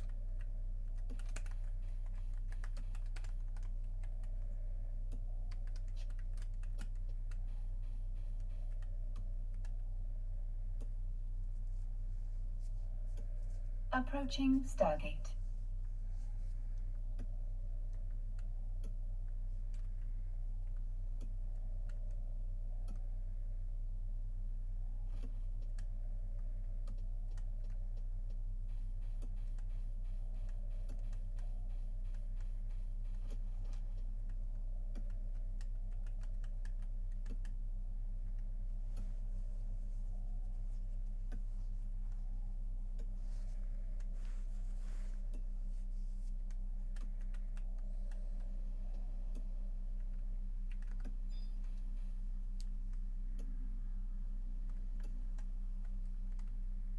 Goddamn Gustav is a long walk, but I mean, it's not that bad, though.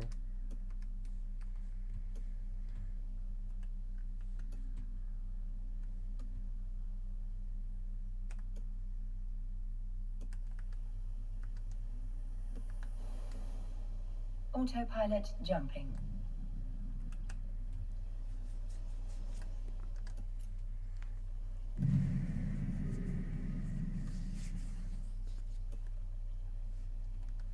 Warping to Stargate. Warp drive active.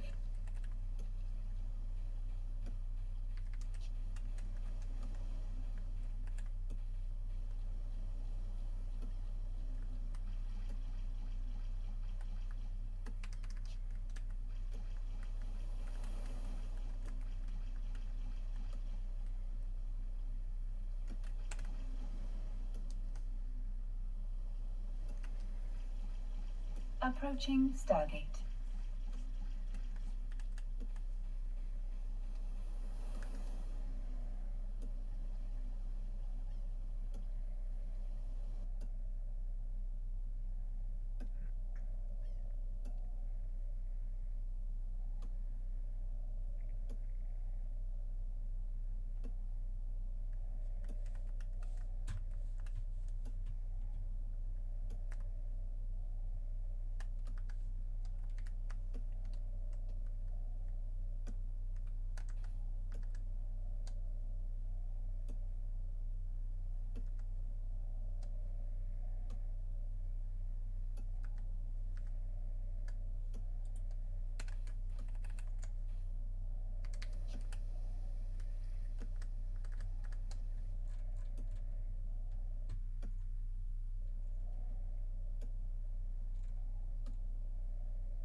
Autopilot jumping.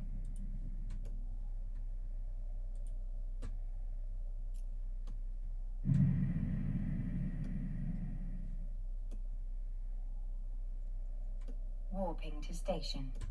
Warp drive active.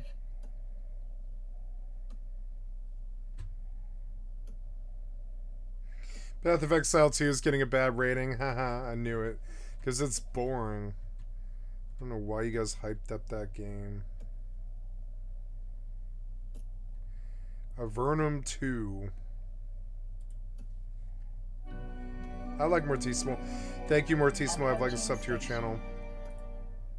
What's going on, everybody? Mortem here, this time bringing you my review after 100% for Avernum 2 Crystal Souls, remake of Avernum 2, which is itself a remake of Exile Crystal Souls, all of which I am going through to sort of get up to date on the series before the remake of Avernum 4 drops later in 2025. But before we get into that, to get my usual stuff out of the way, I review games after 100% all the time to set me apart from other reviewers on the platform, and while that does include the achievements, it also includes a lot more than that. There's a video linked below covering everything I go over, and my Steam profile is public and linked below as well. What's more, though, in the case of Avernum 2 here, with this game having been out for as long as it has, in various forms going back to the 90s, it's a very well-documented game, so it's really not a difficult endeavor. But I did also want to mention right up front here that I am definitely going to be spoiling the first game, and that is because Avernum 2 is sort of a direct consequence of the first game, with Avernum 1 through 3 being a connected trilogy. So the events of 2 here are almost exclusively because of what happened in the first title, so it's kind of hard to talk about it without just outright spoiling what you've got going on there, which obviously I'm going to get into, which brings us to the game itself. So as I mentioned, I'm checking this game out ahead of the release of Avernum 4's remake, due out later this year. The entire series, of course, being from Spiderweb Software,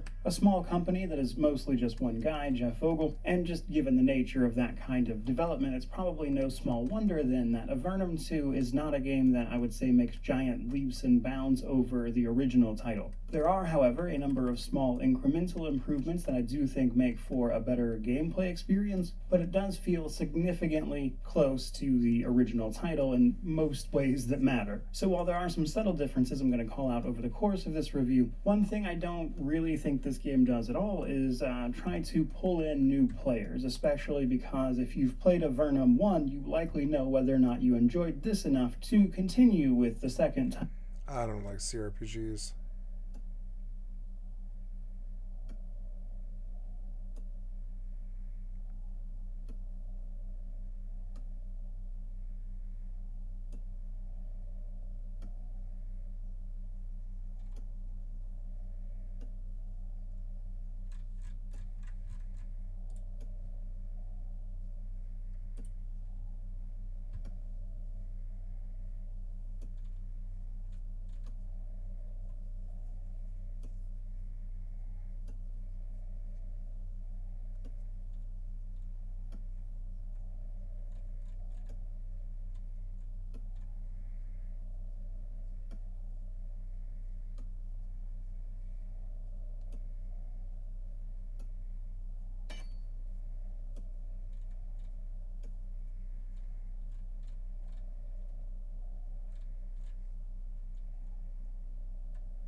Have you ever wanted to milk something?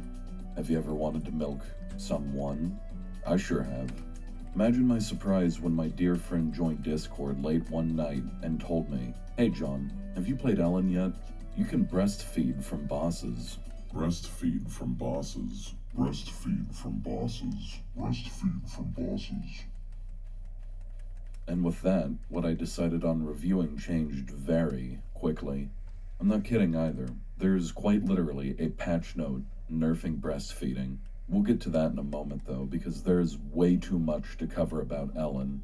At the time of review, I've managed to get about 500 hours of game time logged, and that is nowhere near enough time to go over everything in the game. I'm serious. You have complete control over most everything you can think of doing, and the only thing that is your limit is your imagination. Mostly. I think the best way to quickly describe Ellen would be to tell you a 100% true tale from my gameplay. After about 20 hours of what I thought was good training, I felt ready to take on a boss of a dungeon. I figured, hey, this guy's at the bottom of a level 4 dungeon, I'm level 7, and this is like the 5th quest given to you. How bad could it be? After getting folded like a letter and being mailed directly to hell, I went to a port town because I read that I could get illegal drugs to begin milking myself. Talking to the local guard, the guard pointed me in the right direction of the drug dealer, and after a short trip across town, I opened the door to find the mother of a church having inappropriate relations with a man of the night. I went to the side room to find 2 courtesans entertaining a sheep, and I decided to join in jolly cooperation with my new sheep friend. As my sheep friend got his back blown out, I tested the springs on the mattress until I f***ing died. You might be thinking, holy crap, did that guy really shag a sheep? Is that allowed? Yeah, it is. And it's encouraged because that sheep is a loyal tax-paying citizen of our nation. He was exchanging goods for services in our nation's capitalist structuring. Speaking of, making money is very important in Ellen, so much that figuring out ways to make money is half of the game. Frankly, it doesn't matter what method is used to earn a paycheck. Anything from good, honest mercantilism like tradecraft or farming to less honest methods like prostitution or the synthesis of hardcore drugs. Obviously, there are some methods of making money that are better than others. A cursory search for good methods shows that giving pornographic literature to priests, then whipping them until they like it, is in fashion for making a lot of money. What? Unfortunately, when I tried out the whipping part, I think I only helped a man find out some things about himself. It doesn't matter how the money is earned as long as the taxes are paid off by the end of the month. And yes, of course, there are taxes. Part of maintaining your land involves managing how to assign labor, managing taxation of the population, and promoting morality of the citizens. Or lack of all of those things. Tax evasion is a serious crime to the government of Ellen Land, and the guards will not be a very big fan of you if you don't pay your dues. Even the gods above hate white-collar criminals and will negatively affect your karma if you end up deficient in your funding. In fact, while enslaving people will only remove 1 karma, skipping on tax day will net you a whopping negative 40 karma. Tax evasion is 40 times more morally objectionable than slavery. There are other ways to get money that don't involve the town management system. The entire other side of the game involves dungeoneering and exploring. I mean, it kind of is. It sort of is. Otherwise known as Nephia. Clearing Nephia means better gear means better enemies, and better enemies means better milk. Did I mention that breastfeeding thing? Let me get back to that. The players and NPCs get stat bonuses called potency as they eat and drink food. As you level up some skills like cooking, attributes of the food are unlocked, so as you eat... I think I finished this grind and I'm gonna go take the cuprum to my house and finish my house. And begin doing construction. So, because I think I'm done. I think I'm actually done, which is insane. Yeah, she's got 140 gold, and I'm fairly sure the other one does too. So I'm just gonna go combine gold here and buy cuprum, and then get a horse out of here and leave, and just go straight to my base. You know, and pay attention to only that and only that. You know. Okay, we killed this goblin, but we're I'm moving. Yeah, I want to move back out again. Nice. I got skill off him and XP, which is cool. You know?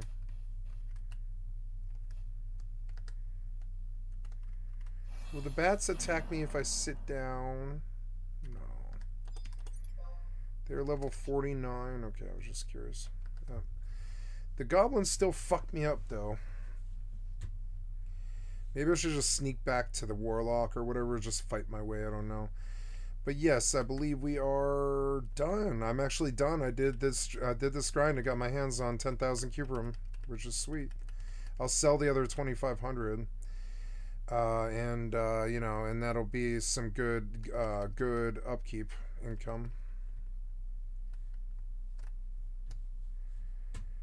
Okay, she's got a 173, and I suppose, yeah, I'm gonna take 173 from her, 140, and I'm just gonna give it to her, and we're gonna buy cuprum. Trade.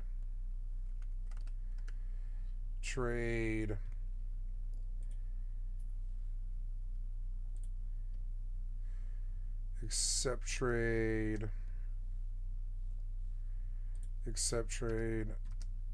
Okay, good. Then we're gonna put this away for now. 300 gold right there. I'm gonna sell, and then we'll go take. Oh, you know, while I'm here, actually, I'm gonna pay. I've got 55 days in this space, so this money that I made right here, I'm gonna use it. Well, I don't know. Maybe we need it in I don't know. Maybe we need that in the other town more. Greywood for 39, but we can get a better price than that. Greywood 450 done. Whitewood. Dapplewood. That was a much better market. Dapplewood. Cool. 30 gold. 30 gold is good. Yeah, it's going on her, is it? I want to give that like the extra gold. Well, now I'm just going to take all of it, and I'm going to buy cuprum.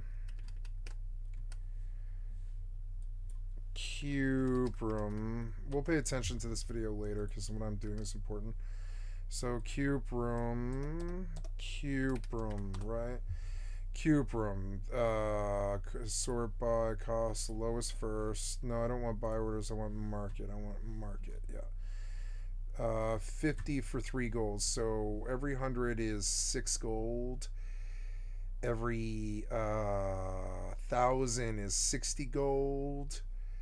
60 times 7 would be 420 gold. Yeah, I don't know. I don't think that's a good deal. We're just going to go all the way to the end where they're selling like 5,000 of it.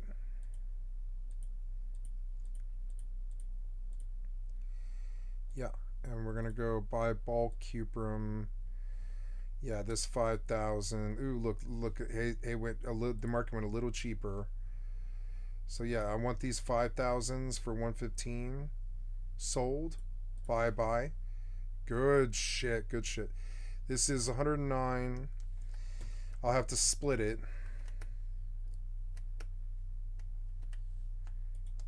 5,000 you. 5,000 me. That's also probably better because if we separate, I also want to give her the gold so she can pay upkeep with this because we did more work than we needed to because I got a better price in the end, which is cool. Like, she gets to just bank this, which is fucking awesome. We got some really good progress here. I can just go dump this for income while we're here. Or, sorry, for upkeep. I'll just go dump this 112. Who cares? I'll keep like 12 for myself, right? 112. Or, let me think about this. Yeah, we're going to dump upkeep. We're going to dump all of this upkeep. So we're going to just go get up on a horse. And yeah, no, wait, yeah, I have 112 gold. We're gonna go out. I'll come back and pick her up. She's got cuprum. She's got too much cuprum, so I'll have to trade. Excuse me.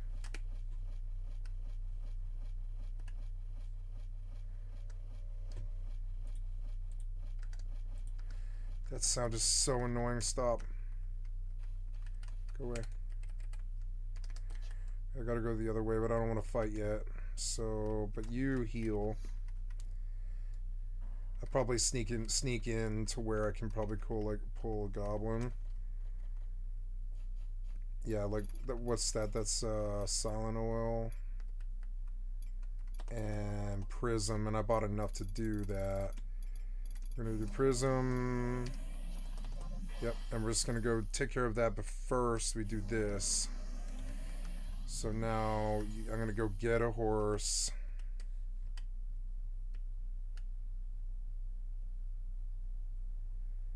It's still really active for how fucking late it is. Whoa, why is your sword out?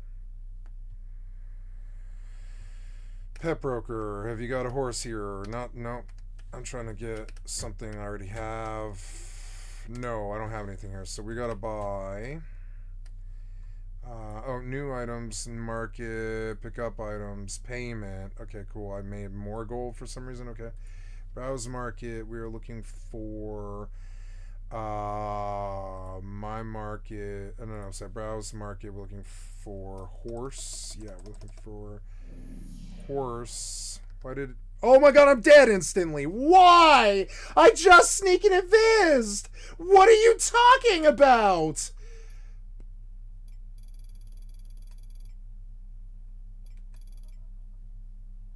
What? Oh my god, okay, whatever. It was a 60-second sneak. It cost me. This cost me so much time. I just fucking did it. I just did it. What's wrong with you? I think I just saw fire in Gustav, which might mean fire in Dunes. I don't know. Maybe I should go see. God damn it. It's so fucking annoying. Anyways, 650. Fine, go. That's good. Actually, buy 2 of them. Or 3 of them, really. That's actually a pretty good price. Buy like a few of them, yeah. And then... Yep. Unstable. You know, I think I'll just take... or whatever, yeah, I don't really care. I do definitely need to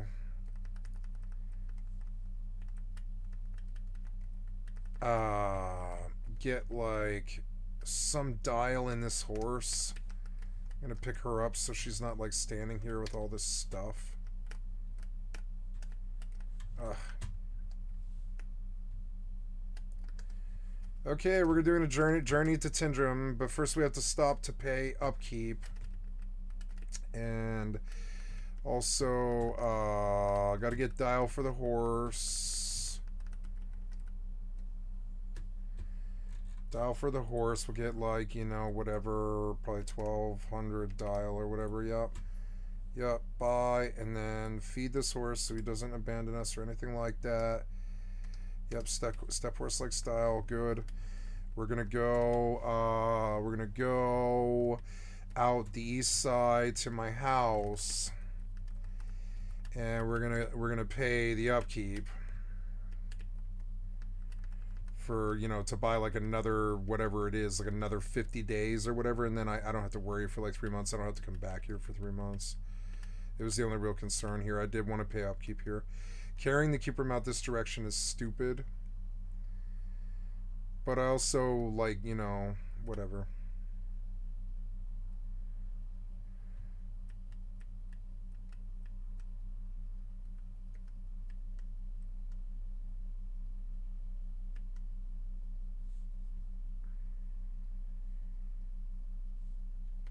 I'm going to go out and pay my... I want to turn on my sound because I actually need to hear. Yeah. We'll focus on only this. There's my house. I have 2 houses. So awesome. Here's my house. This guy just never built his, huh? Okay. Just quit, I guess. Okay, come in. We are paying upkeep. Upkeep per hour is 3 silver. We dumped in 67 days, 2 more months, and that's real good. So, yep, and that did not take us long to farm. Now we're going back out. We're going to shut this door. Shut this door. God damn it, shut the fucking door. Shut the door, shut the door, shut the door. You're gonna get me killed. You're so fucking stupid. I hate you, developer, so much. I can't stand how you go live like this. You know it's a problem. What are you talking about, you fucking piece of shit? You piece of shit. Hurry up. What the fuck's wrong with you? You shouldn't do extraction. You go live with this jank ass shit that just makes extraction damn near impossible. You're fucking stupid. Just don't go live. If you're not ready, don't go live. If you can't get the door to shut, don't go live. Honestly. Just wait. Wait 5-10 years. We'll wait. We don't care. We're patient. There's so many games on the market. You know? Fuck, where did my fucking pen go? Stress me out with that stupid shit. Not in the water. Not in the water. Not in the water. You scared me. Not in the water. Fucking stress me out, man. Dumb shit.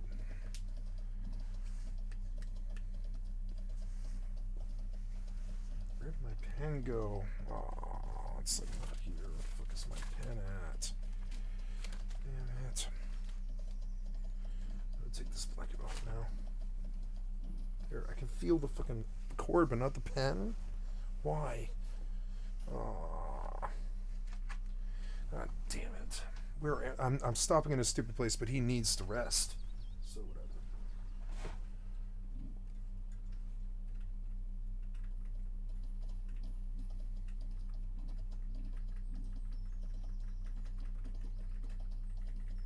Okay, so where did my fucking pen go? I've been sitting here. God damn it. This thing needs to shove forward. It actually does. To shove forward. You. Where did this go? It didn't fall, did it? God damn it. It's disconnected from the cord. Why would it be disconnected from the cord? It shouldn't be. Man. Did it fall and roll? God fucking damn it. It better not have. Son of a fucking bitch. This is such a fucking hassle when this happens. This is why I keep it on the cord. I don't know why this happens. Give me the fucking phone. Well, at least I'm safe.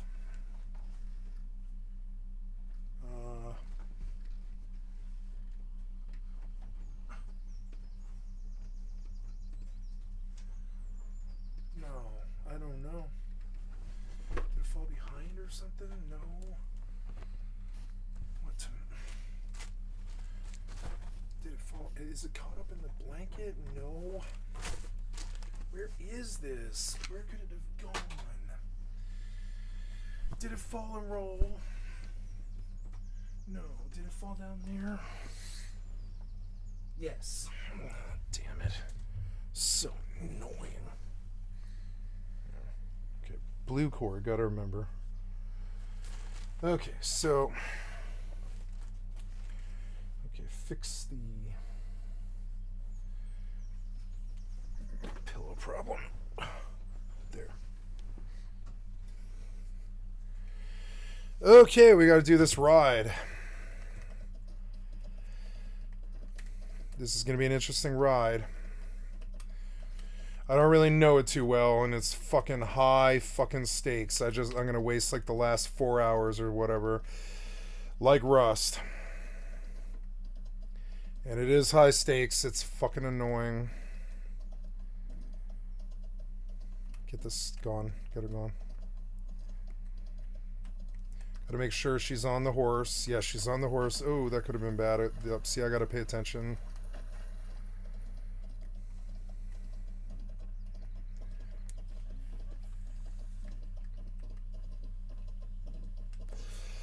But I believe in us. I think we can do this. It's late at night. America's in bed. The European killers are out and they'll kill me. But I mean, I don't know, if I'm careful and I just don't stay on the road and I'm just like, you know, watchful, I think we'll be okay.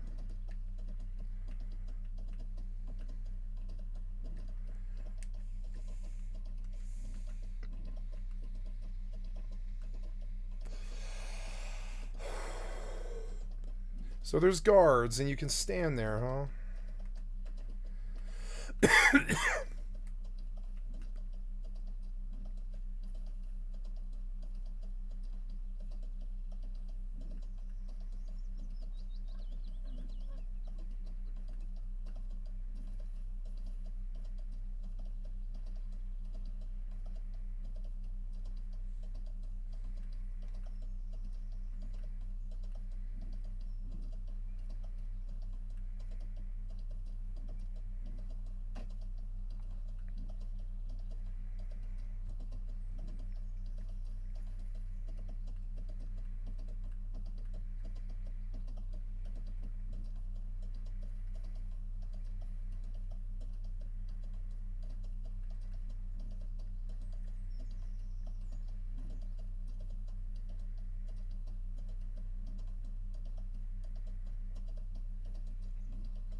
This is it. I'm going to get this house.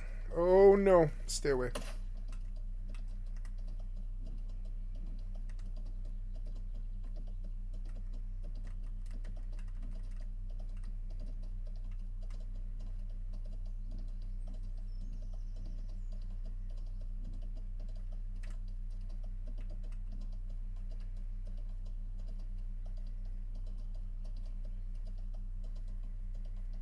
See, it is. It's like a 15-minute fucking ride. It reminds me of Final Fantasy XI. It's like a chocobo ride.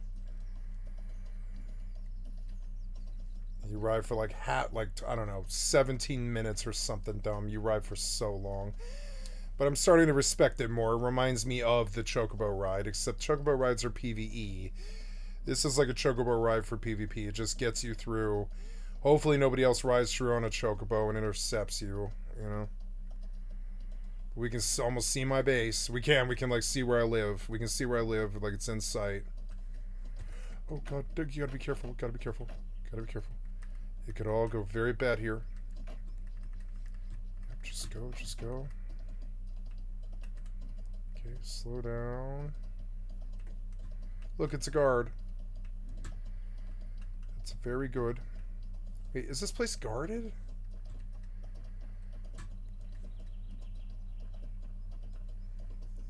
It is. There's like guards and stuff here. Why? There's nothing here. Well, that's good. It's safer. In some ways, the roads are safer. Because you're only like so far till the next tower, and then you can just stand there.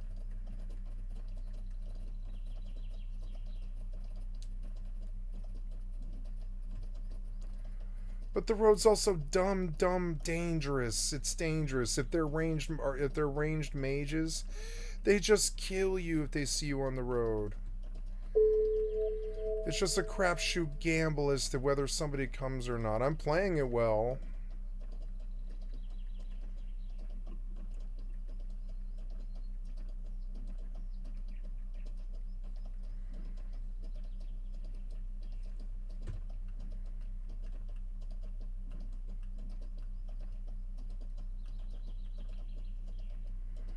I used to think this ride was so dumb, and I still sort of do. This ride is sort of so dumb.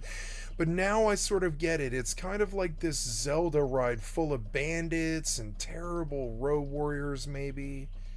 You can go out there and fight on it if you want. You can sit there like a mage, you can bomb people off their horses, and you can do all types of fucked up shit. I'm not in that place yet, but I'm gonna get there. I just have to get, like, up. Oh no. Oh, no. Nope, nope, nope, nope, nope, nope, nope. Just run.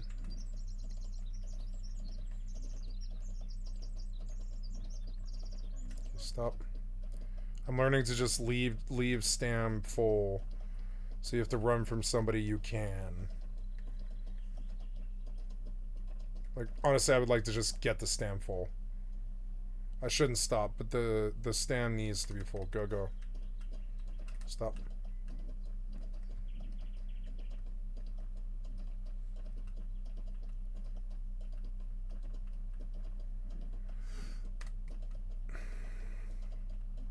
Yeah, so you like go full gear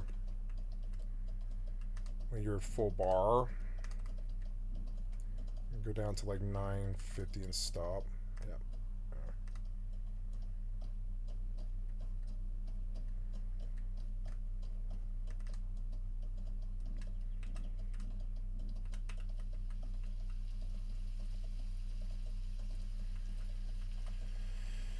Okay, we're seeing signs of tantrum. We're getting close to the house, and we're gonna make this. We're gonna make this. If I make it to the city, I'm protected most of the way. Oh god, it's another horse. That's very bad. He saw me. But I have a full bar. Maybe he's going into the city that way. Maybe he ran when he saw two people. I don't know. Now I'm paranoid. I want the rear view. Is he back there? Nope, he's not back there.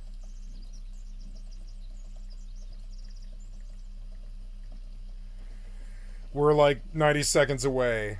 Come on, this is like my first really big fucking career mission in Mortal. It feels like Eve. It feels like anybody could come, like at all. The guards are here, and I'm at the station, and my POS is right outside. It is like exactly like Eve. This game is so good like Eve. I built a player-owned station. It was expensive. It took forever. In Eve, it takes so much longer. This game's faster. Oh, there's a horse. We don't want to mess with him, so I'm just going in. Don't know why that guy felt like he was going to intercept me, but fuck him. I'm just going to rest the horse here. I don't know what the fuck that guy's doing.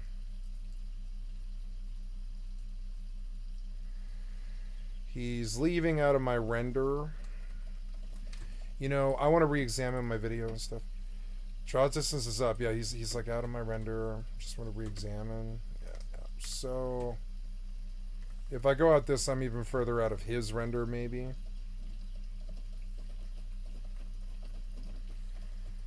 And we'll do out of Apex here and C.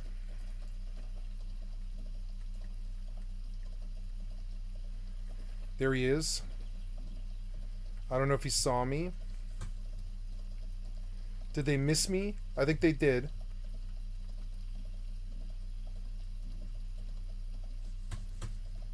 Go faster.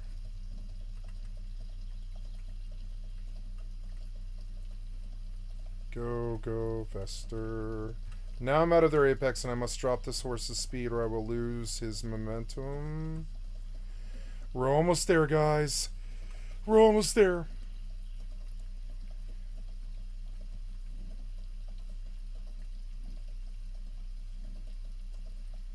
Wait, where am I? That's not me.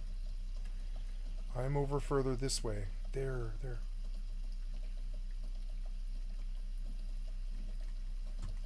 Okay, in we go. Off the horse. Dump the cube room immediately. Cube room. Add resource. There it is. Half the bar. Cube room. Mission successful, bitch. Yes. Yes. No, wait. Go back in. Oh. Yes, go. Add. Good. We're good. All we need is a little bit of stone. I'm going to take this cube room back in. So now, yep. So now we just get back on the fucking horse. we ride the horse. You have to give me permission. First thing we do is we place this cuprum for sale, trade, offer ride. Or I don't know, maybe we put the cuprum in the box, I guess. Yeah, we'll just put the cuprum in the box. It's safer. It's safer to put the cuprum in the box and decide to do something with it later. Yeah, and now all we have to do is go to town, buy picks, and then work on this house until it's completely full. Then I buy boxes and we've got a house. I've done it, guys. It took me 4 days or something, but yeah, here we go. It took me 4 days of it took me like 40 hours or something, but I got this fucking next house too. This nice medium house right on the water. It was like the closest I could get to it because slopes are no good for building, I guess, apparently, but I found a nice flat land close enough to the water where later on I could just bring my boat.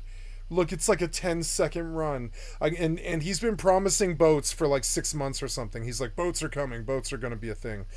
And I think he's right. I think boats are really a meta. So right here, see it? Right here or right over there, I just land the fucking boat. I park the boat. I'm like, okay, anchor up, anchor up here.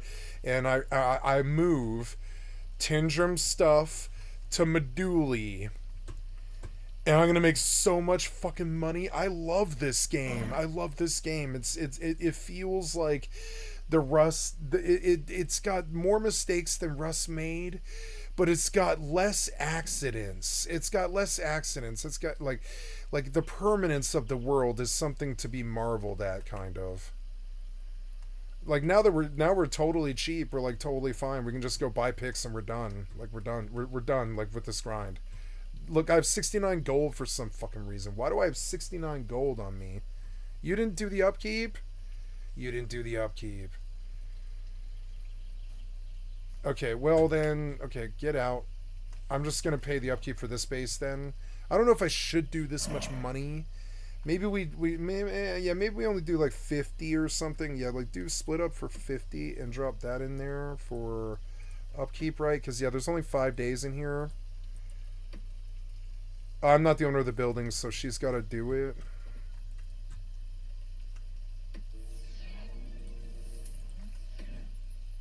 Where am I now? Oh, I'm glitched. Yep. So I decided I wanted to not die again. That was goddamn dumb. So dumb. So dumb.